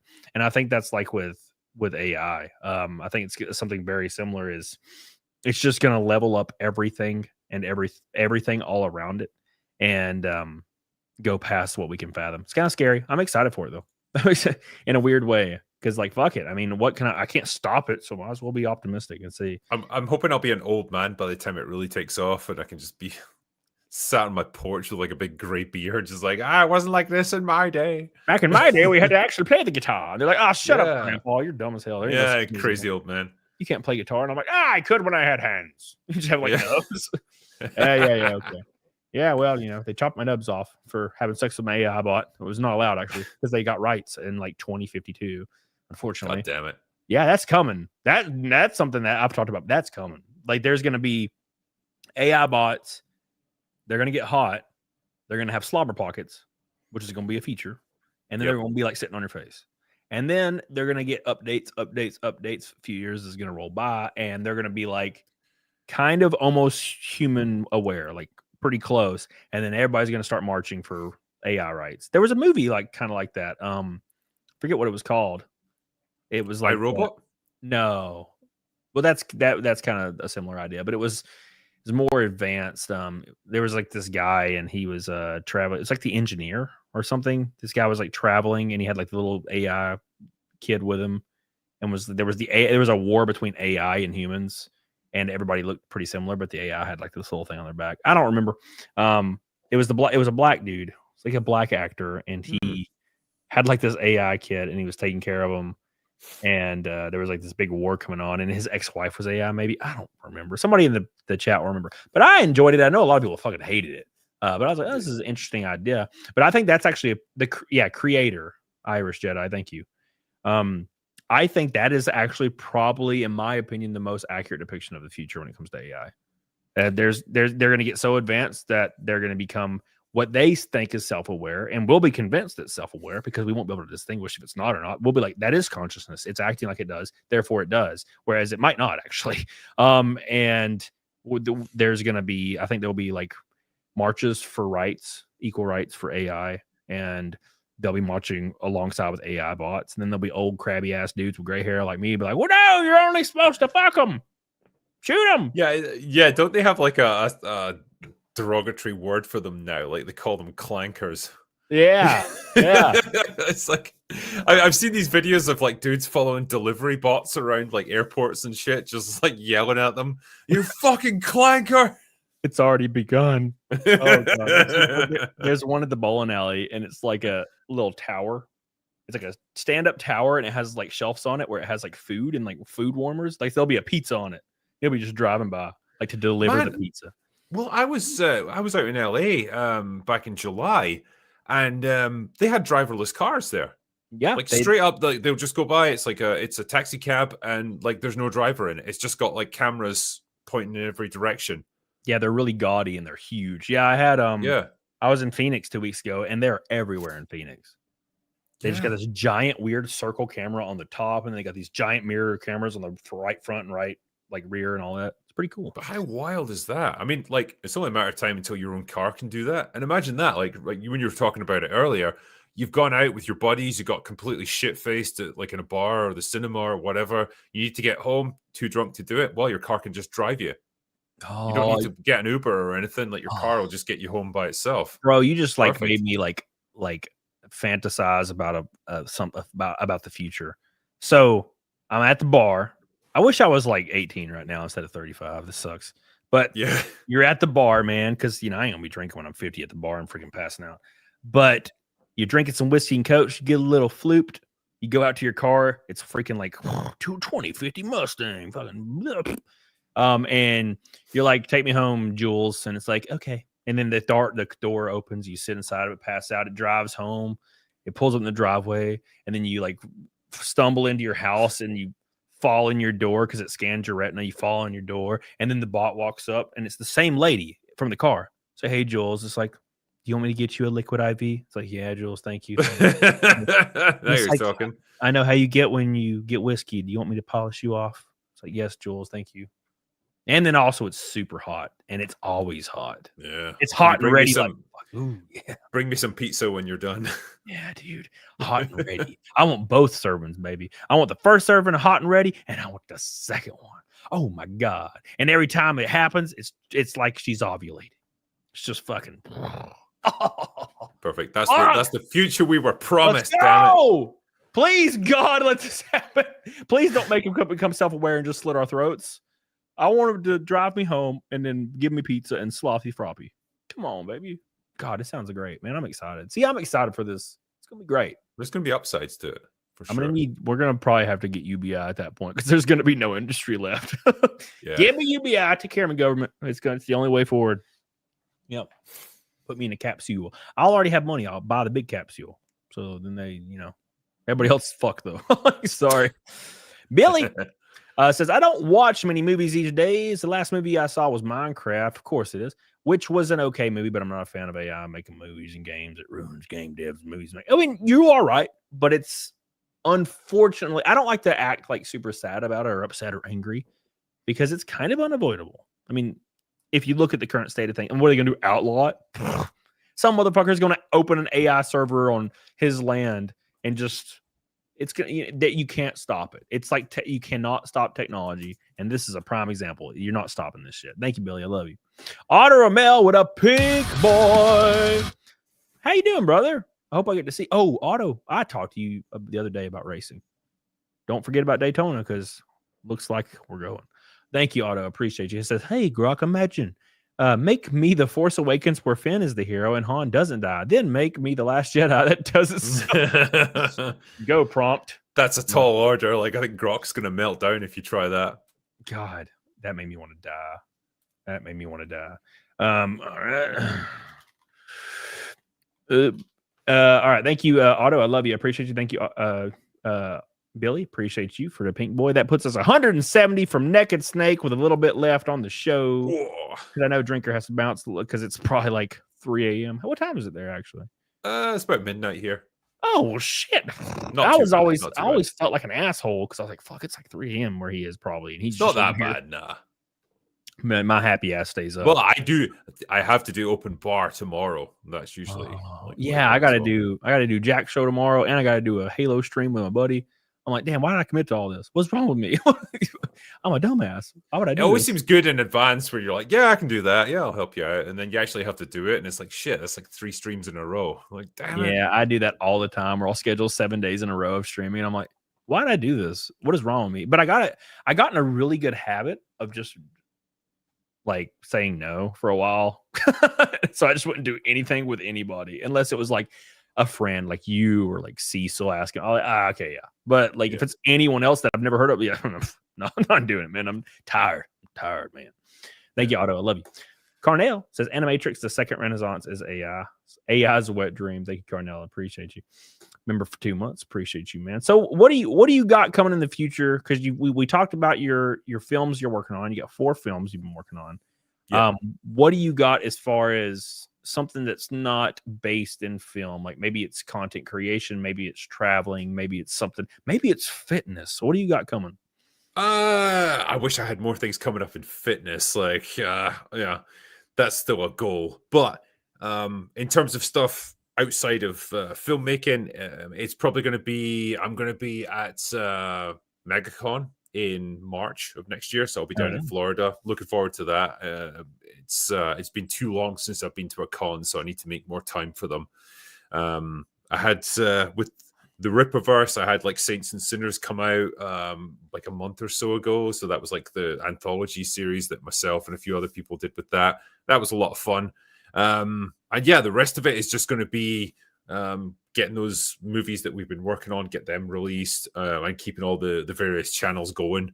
So yeah, between all of those different things, it keeps me pretty busy, I would say. Yeah, well, I know I'm going to definitely, if I'm not racing, I'm going to go to MegaCon because I've been meaning to go to MegaCon for like 4 years and I never get to go. It's honestly, it's good fun, man. And you meet loads of people there. I think all the people in our circle are probably going to be there. And I think it's pretty much the biggest convention now outside of like San Diego. Like it's really grown in recent years. So yeah, it's a lot of fun. I like going to Florida as well. Like the weather's amazing. I'm gonna smooth somebody to get me like a guest thing, so I don't have to buy a hotel. That's all. Yeah. I got a lot this year. I was doing, it was all racing based, but I was like bringing my like race car to different like conventions, and I was like, this is great. They're paying for everything, and they were actually paying me directly, which was fucking the first time that's ever happened. And I was like, man, I need to reach out to somebody from MegaCon so I can go, not have to worry about freaking a budget, because my racing budget nukes my entire life. It nukes my ass. Yeah. It's everything. Blue Neptune says, you are one of a kind. Save Jack show. We love the Southern. Honestly, thank you. I appreciate you, brother. Yeah, I'm here to save the Jack show. It is now called the CAC show. Thank you, Blue Neptune. I don't know if you saw that, but some of my buddies had a weird drama thing, and it was just a big deal for a couple of days. Their shows were getting freaking canceled. I was like, no, please, we love you. You know how it is. Is it fallings out or just like? Well, I think it's burning. It's people that are burned out, and it's getting mistakenly labeled as, we have beef, right? But in actuality, it's not beef. It's somebody is burnt out. They don't like a conversation, and it's kind of the nail in the coffin. They're like, I got to take a break, right? I think that's what it is, because I've been there, man. I used to go on Yellow Flash's stream like every weekend, and I got so burnt out that I was just like, I like disappeared for like 2 months. I was like, I don't talk to anybody anymore, because I was just streaming 24/7. It felt like, and I was like, I'm done, please. No, I think you've got to know your limits. Like I came to that realization pretty quickly. It's like I could do like 2 or 3 streams a week at most. Beyond that, I would get burned out. I would get pissed off with it. And I just wouldn't want to do it. It wouldn't be fun. And I wouldn't be fun if I was on. I would come across as just like kind of tired and checked out. And so I'd rather do like a couple and put in a reasonably good performance for people than just, overdo it. Yeah, that's me. Yeah. 3 streams. That's what Monday, Wednesday, Saturday. And I did a gaming stream the other day, and that was an extra stream. And I'm like, ooh, and it's like I feel it. And it's weird because Hasan Piker talked about this, and everybody calling him bitch. I know what he was trying to say. I just don't. He can't word or like deliver things he's trying to say correctly. He just sounds like a dumbass. But streaming is the easiest job in the world. It's the best job in the world. I would not want anything else to be my job. But it does take a weird social stressful toll out on you, because you have to kind of be on, you have to be talking, you have to be always going, and that takes energy. I know people don't realize it, but that takes energy when you're just on for hours. And because that's why you'll see a lot of streamers that are just starting out, or small streamers, and they're like playing a game and they don't speak for like 30 minutes. They're just like this. And it's because they're not there yet. They don't get it. You gotta be on point, going crazy like a motherfucker. So that's just how it is. But I know you got to bounce, man. I really appreciate you hanging out with me for an hour and a half and catching up and telling me about MegaCon, because I'm gonna definitely freaking do that. I've been wanting to do it Nice, for man. years. No, it'd be good to hang out again. And like, I can't believe it's been like 2 years since I've been on this. Honestly, it feels like 6 months at most. It's It wild how does. quickly time passes. Yeah, I was worried. I was like, I don't know if he even has my new account on Twitter. And I was like, he probably won't even respond to this. And I was like, hey, man, you'll come on. And you responded like 30 seconds later. Like, yeah, dude. I'm like, oh, shit. All right, Like, cool. yeah, I'll do that. Sure. So let's see. MegaCon is March. How did I Yes. forget it after 1 second? March 19th. Let me look at my race schedule and let's see what's looking at that. March 19th. Watch it. Every time I do this, I get conflicting schedules. I'm like, fuck, every time. So let's see. March 19th. Let's go to schedules here. It's kind of late. Like normally it's February. Yeah, it is weird. All right, let me load up something here for me. March 5th.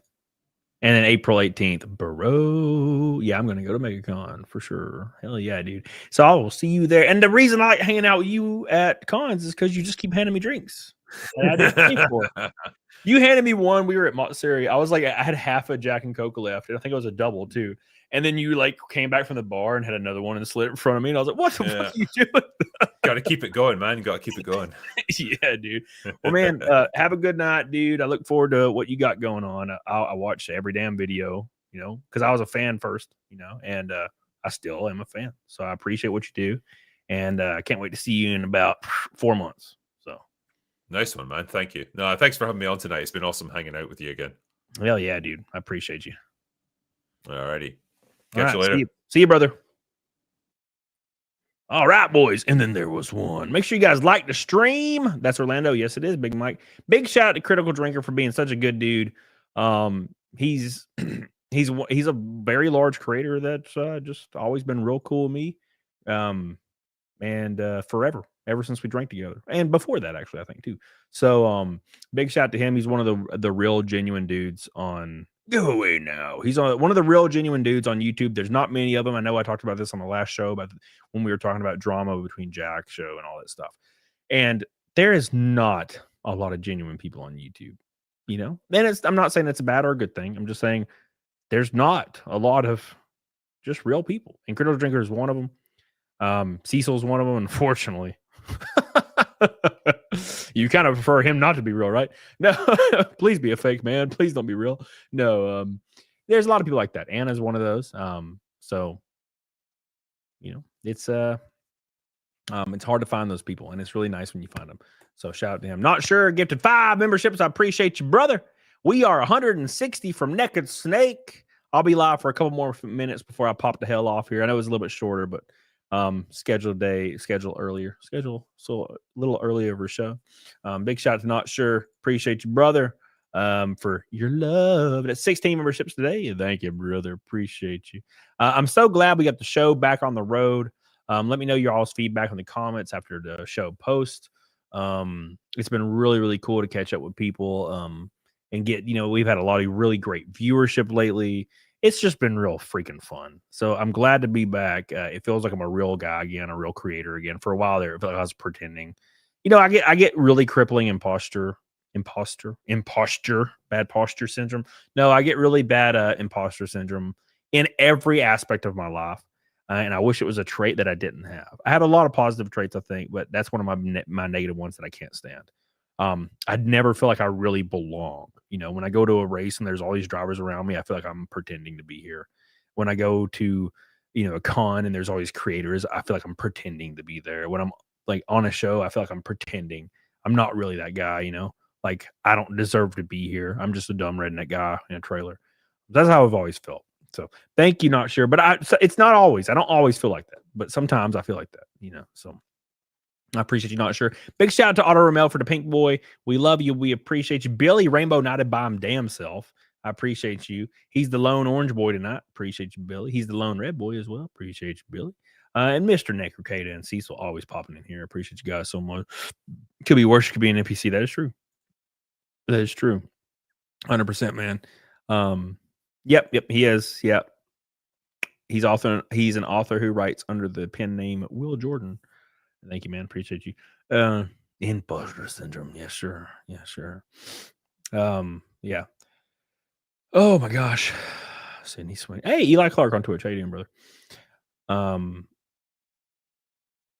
You don't read Twitch. I don't. I have a bad habit of not putting Twitch chat on my StreamYard. I mean, it's on there. I don't put the chat on StreamYard. I have the super chats pulled up, and then I have a chat on my left side for YouTube. So I'm goofing, you know. I'm goofing. What's up, Neurotoxin? How you doing, brother? Hope you're doing well. Human, very well. Appreciate you, Marty O'Mahoon. Appreciate you guys for being here. Endless. Appreciate you, Ozymandias. What the fuck? Why? Big Mike, I appreciate you, brother. As always, hope you keep down. Oh, by the way, I meant to talk about this earlier. So I weighed in. Here, I'll show you. So you guys know I started my diet the other day. I started my diet 7 days ago. 7 days ago. Okay. Just letting you know. 7 freaking days ago. And I was like, my estimated goal was where is it? Oh, there it is. My estimated weight loss goal was 193. So I started out at 199.6, and I wanted to be 193 at the end of the first 7 days. That's usually where I get to. It's like 5 to 7 pounds for 7 days. Well, here, I'm going to show you this picture real quick. No, come back. Go back, please. Go back, please. Let's look.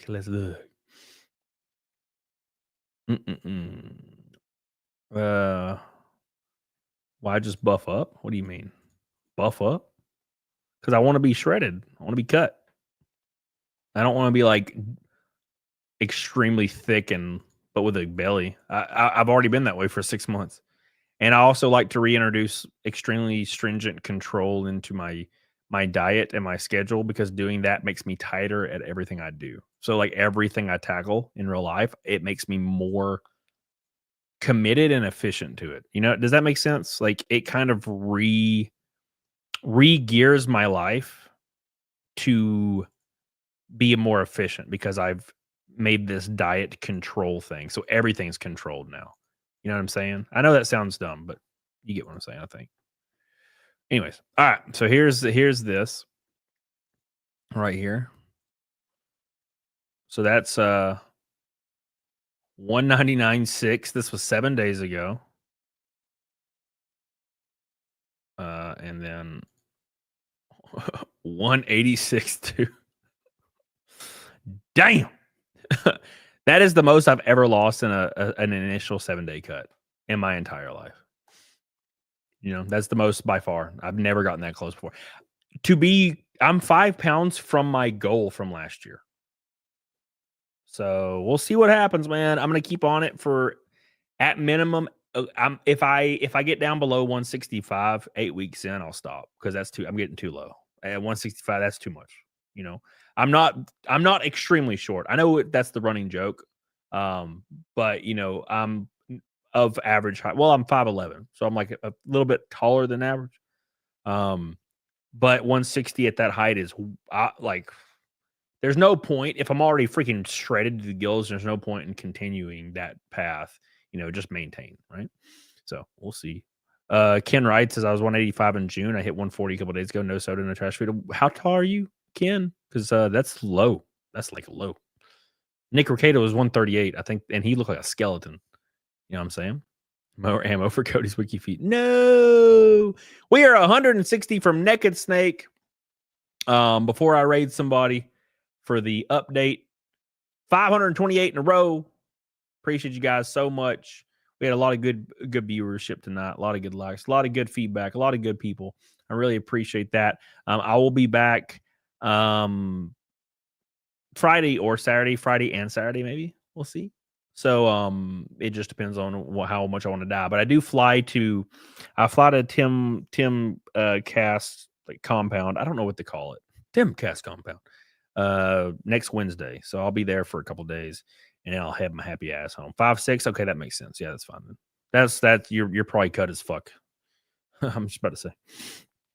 Thank you. Appreciate you. Appreciate you. Blue Neptune says 5'11", 200 is perfect. My girl state. My girl state? My girl state? What do you mean? 5'11", 200 is perfect? No. I mean, if you're jacked to the gills, maybe. But I'm not on gear or anything. That'd be really hard to get to 200 at 5'11". Shout out Jack Show. Yeah, I'll be on the Jack Show tomorrow. I'm sure it's happening. If it's happening, I'll be on it, because I know we talked about that the other day. So I'll be on that. It'll be a lot of fun. Just watch some Copes or something. That'd be fun. So I'll have a lot of fun, and I'll be really energetic. I'll freaking drink a Monster right beforehand, so it's fun. So you guys don't get bored. So it'll be exciting. So don't forget about it. Don't forget about it. My goal was a perfect 22 BMI, and I hit it. Well, hell yeah, dude, you did it. Yeah, I like. A lot of people are like, "Why do you want to lose weight? Why do you want to gain weight?" Blah blah blah blah blah. It's all based in control. And if you've ever talked to somebody with an eating disorder and you're always curious as to why they have it, like somebody that's really thin and they're malnourished and they're like, I have an eating disorder, I don't know what to do, and people will be like, I don't understand. And I've talked to people that had eating disorders, and the way they put it is they have it's the ultimate control and makes them feel like they have the ultimate control over their life. That's what I was told by somebody that had one. And it was really hard to break from that,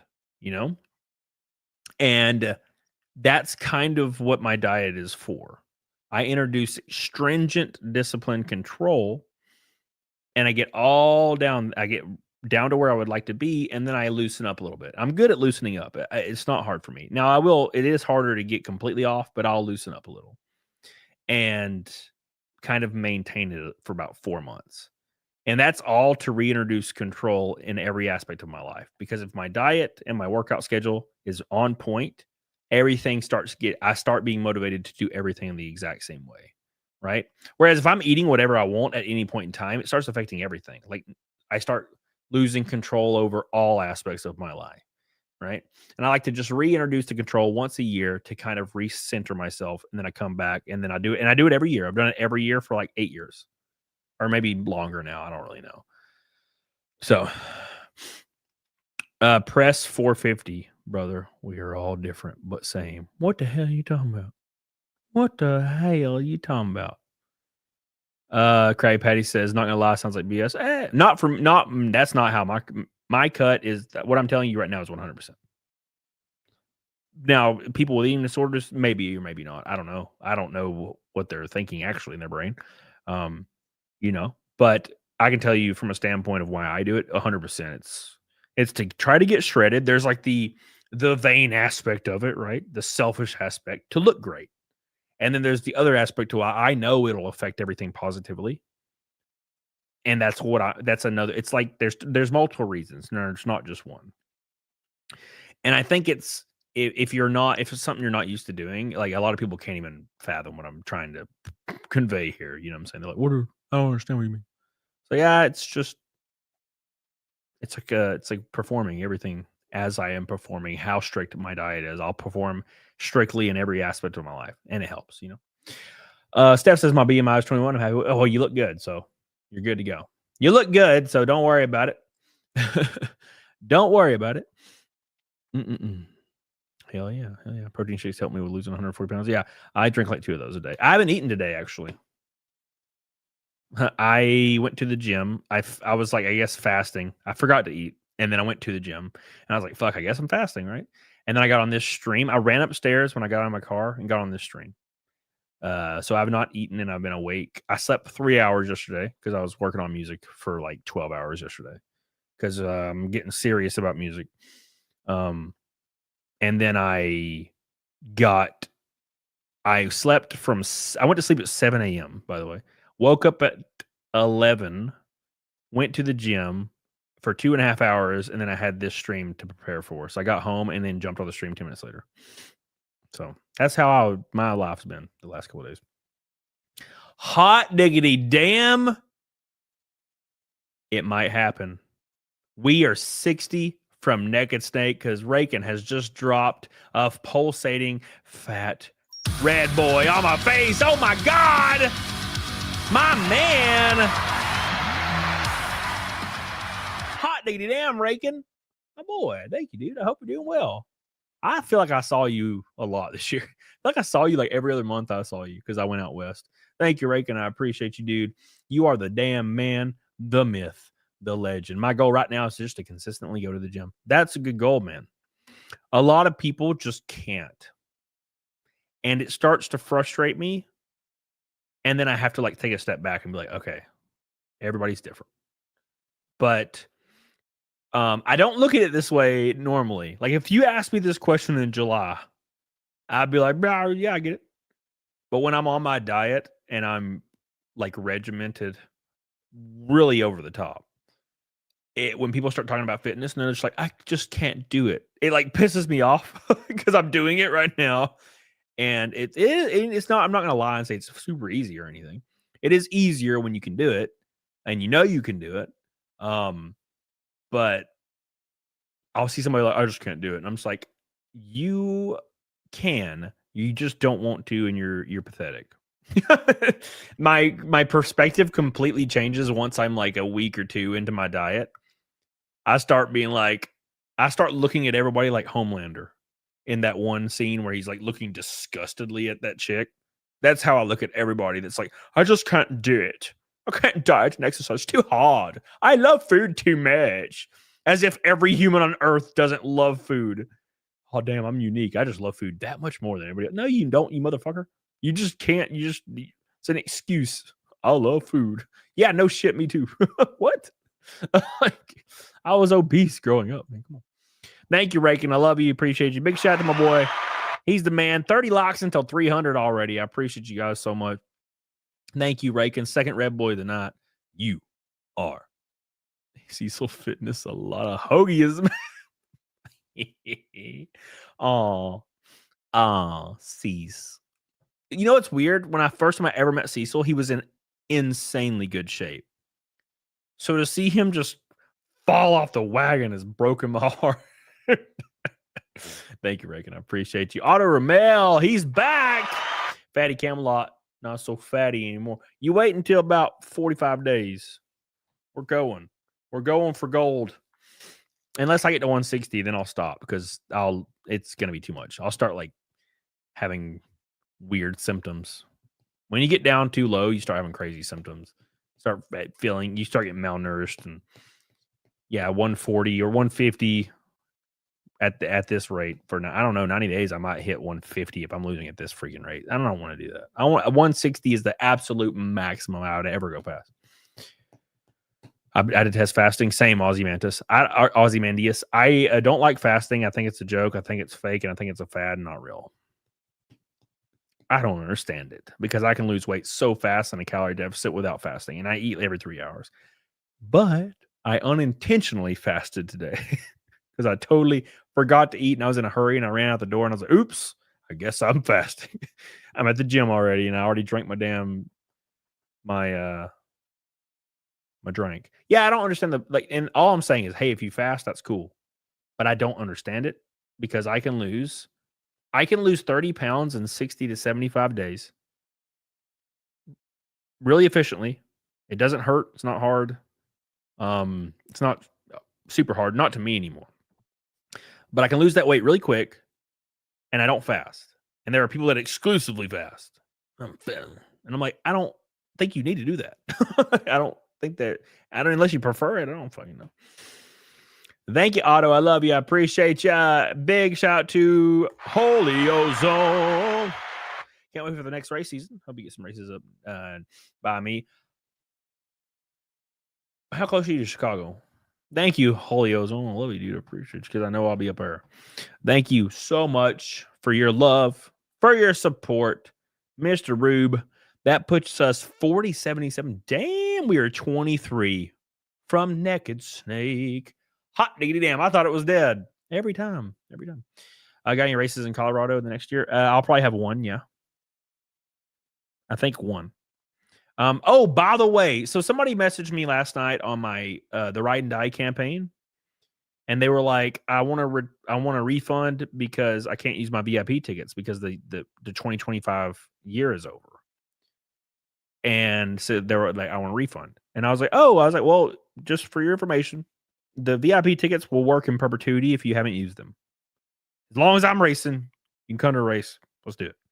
And they were like, oh, okay, sweet. It's all good. And then, so just, I need to post it on the Indiegogo because I'm a dumbass. I haven't even thought about it.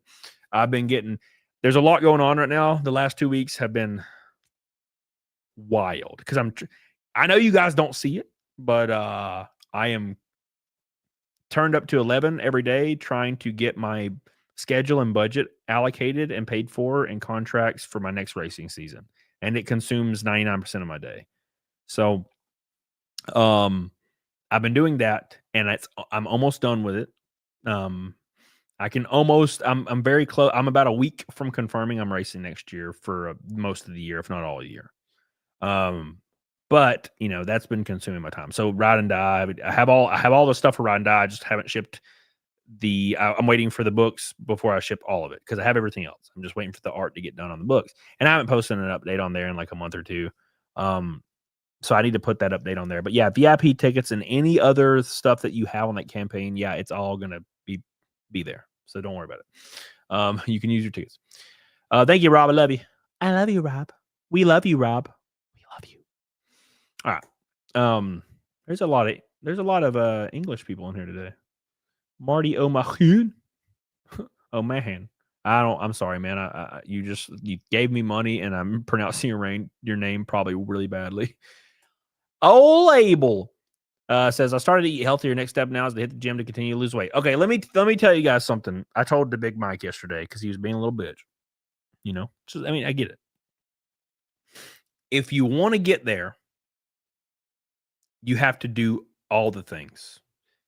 I know it feels nice to ease into it and say, "Oh, well, I'll just eat a little better," or maybe I'll go to the gym, but I won't start the diet, or maybe I'll go to the gym, but I'm not going to do high intense cardio. Or I'm going to do the diet, but I'm going to have a cheat day and I'm going to drink once in a while. Or Thanksgiving and Christmas is coming up. You know what I'm saying? If you don't do all the things, you will fail. I know there's bodybuilders out there and professional trainers that will tell you to do a cheat day. It's because they can do one and handle it and come off. In my opinion, normal people can't. You have a cheat meal, it turns into a cheat day, turns into a cheat week, you're off your diet. Have your 3 pillars. Diet, weight training, very important. High intense cardio. That's your 3 pillars. Don't mess up. You will make the goal. If you are under 250 pounds, reasonably height, and you want to get to where you look like you work out, you're in shape, and you're not a fat ass, 90 days with 0 cheats, with those 3 in there. Those 3 things, you will get there. That's all you got to do. 1,600 calories, 200 grams of protein, less than 80 carbs, egg whites, grilled chicken, a little bit of white rice, your protein shakes, protein macros. 90 days. Don't mess up. You'll get there. It's called thermodynamics. You'll get there. You can, right? So you can't not weight train unless you're obviously, let's say you're physically disabled. That's different. But if you are able, weight train, because if you don't, you'll just look skinny fat. You will look like a melting little skinny skin suit. And I know you don't want that. Weight train. You have to weight train because that fat will start being filled up with muscle slowly. And at the end of it, you'll have a little bit of shoulders, a little bit of chest, a little bit of abs. You'll look all right. But if you don't weight train, you will just look like you're melting. And no one wants to look like that. Thank you, Abel. I appreciate you. Marty, oh my hood. Oh.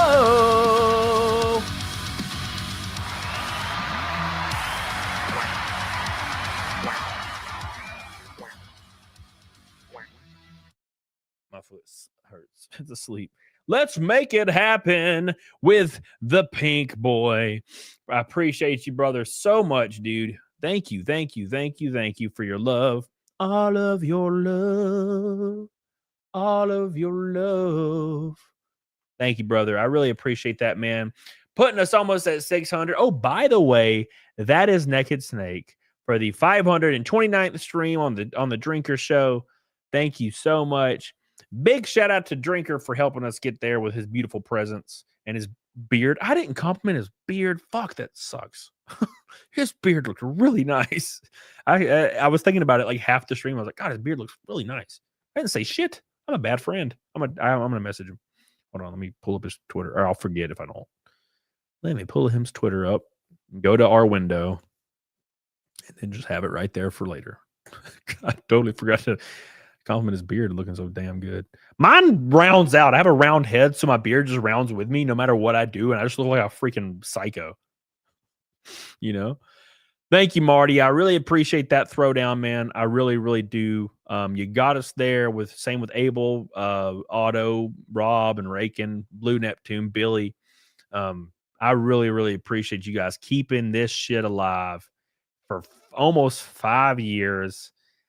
That is insane support. Big shout out. Big shout out.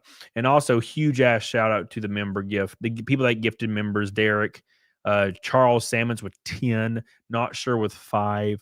I really appreciate that. The memberships go a long ass way. So I really, really appreciate that, guys. Thank you. Don't forget. I will I'll be live tomorrow on the Jack Show. I'll also be over on I'll be on Karis's stream before that playing Halo 2, I think it's Halo 2. I'll be doing that tomorrow. Friday I'll probably do a show on this channel, and then or the alt channel if I want to play some Resident Evil or something. And then Saturday we'll have another show. I don't know who's on the schedule. I'll have to look, but Saturday we're gonna have another show, so don't forget that as well. 30 likes from goal. I want you guys to spam the hell out of that like button so we get to 300. 300. We got to 400 last show. That was really unexpected. I really appreciate that, guys. And I think we're going to raid Nyanus, if she's still alive, because it's the same title as yesterday. So it might be this might be goofed. It might be goofed or borked. It might be borked. I could raid Log Hell off.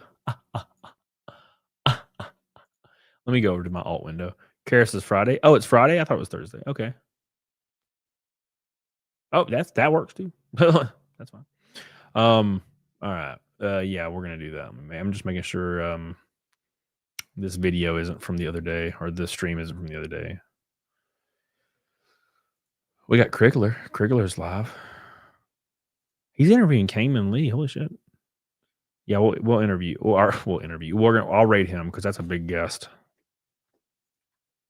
Nice. So we get some peeps. I appreciate all you guys so much. We're gonna do Naked Snake real quick, so everybody leaves. Everybody's gonna leave. Thank you, Marty. I appreciate you again. Thank you, Rakin. I appreciate you guys. Thank you, Billy. Everybody that keeps the show going.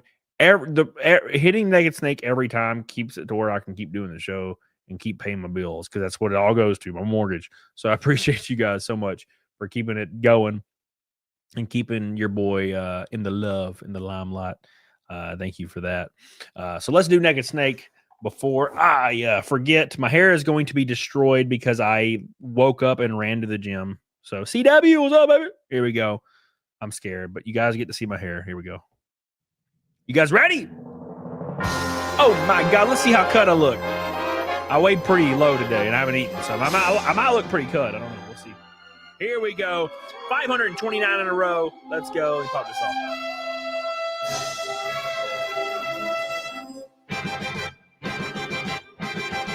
Oh, no, it's worse. Oh, Jesus. That'll do. That'll do. That's fine. Here we go, boys.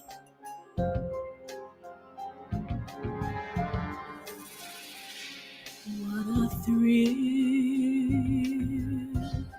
with darkness and silence through the Here we go. This is 529, boys. Thank you, Donna. I'm searching. It's that time once again, boys, for the moment you've all been waiting for. One more time.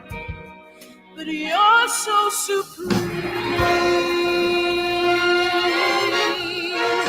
give my life, not for honor, but for you. In my time, there be nobody else. Holy ozone. Steph. Cry. It's the way I fly to you. I'm still in a dream, snake eater. Oh my God, here we go. Someday you'll go red. Someday you feed on a tree frog. It's ordeal, a trial to survive. For the day Oh my God, 25 likes away. I give my life, not for honor, but for you. In my time, there be nobody else. Big Mark, cry. It's the way I fly to you. I'm still in a dream, snake eater. 529 in a row. Thank you guys so much. Get the hell on it, doggone it. 25 likes from roll. Spam the like button right now. Here we go.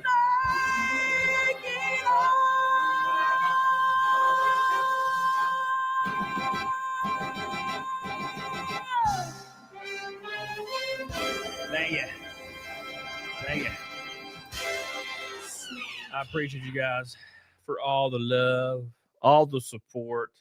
As per usual, you guys are the goats. We got a 1 minute. I have a 1.5 minute warning with 23 likes left. Spam the like button. We got a minute and a half for you to spam the hell out that like button. Give some kisses on its tippies. Give us some loves on its nippies. Give some support for the bitchies. Thank you guys so much for everything you do for your boy, everything you do for Drinker, everything you do to support all the people you enjoy watching online. If you ever see one of these people's videos or shorts like mine or Drinkers or Cecil's or Rakin or anybody, make sure you let it play. You click on the like button. You comment down below. Support everybody you can. Support everybody, everything you can. Is that made up? Yes. I made it up on my spot. On my spot. 50 seconds to go with 19 likes. Spam the hell out of it. We're counting down. We got 50 seconds until we raid Mr. Crigley. We're gonna raid Crigley.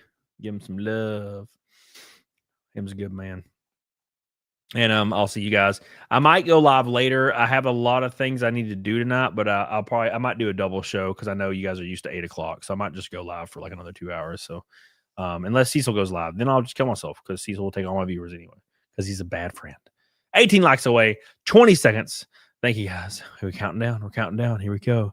Dun. I wish I had like a stressful, the Sonic drowning theme. I need to put it on my freaking soundboard.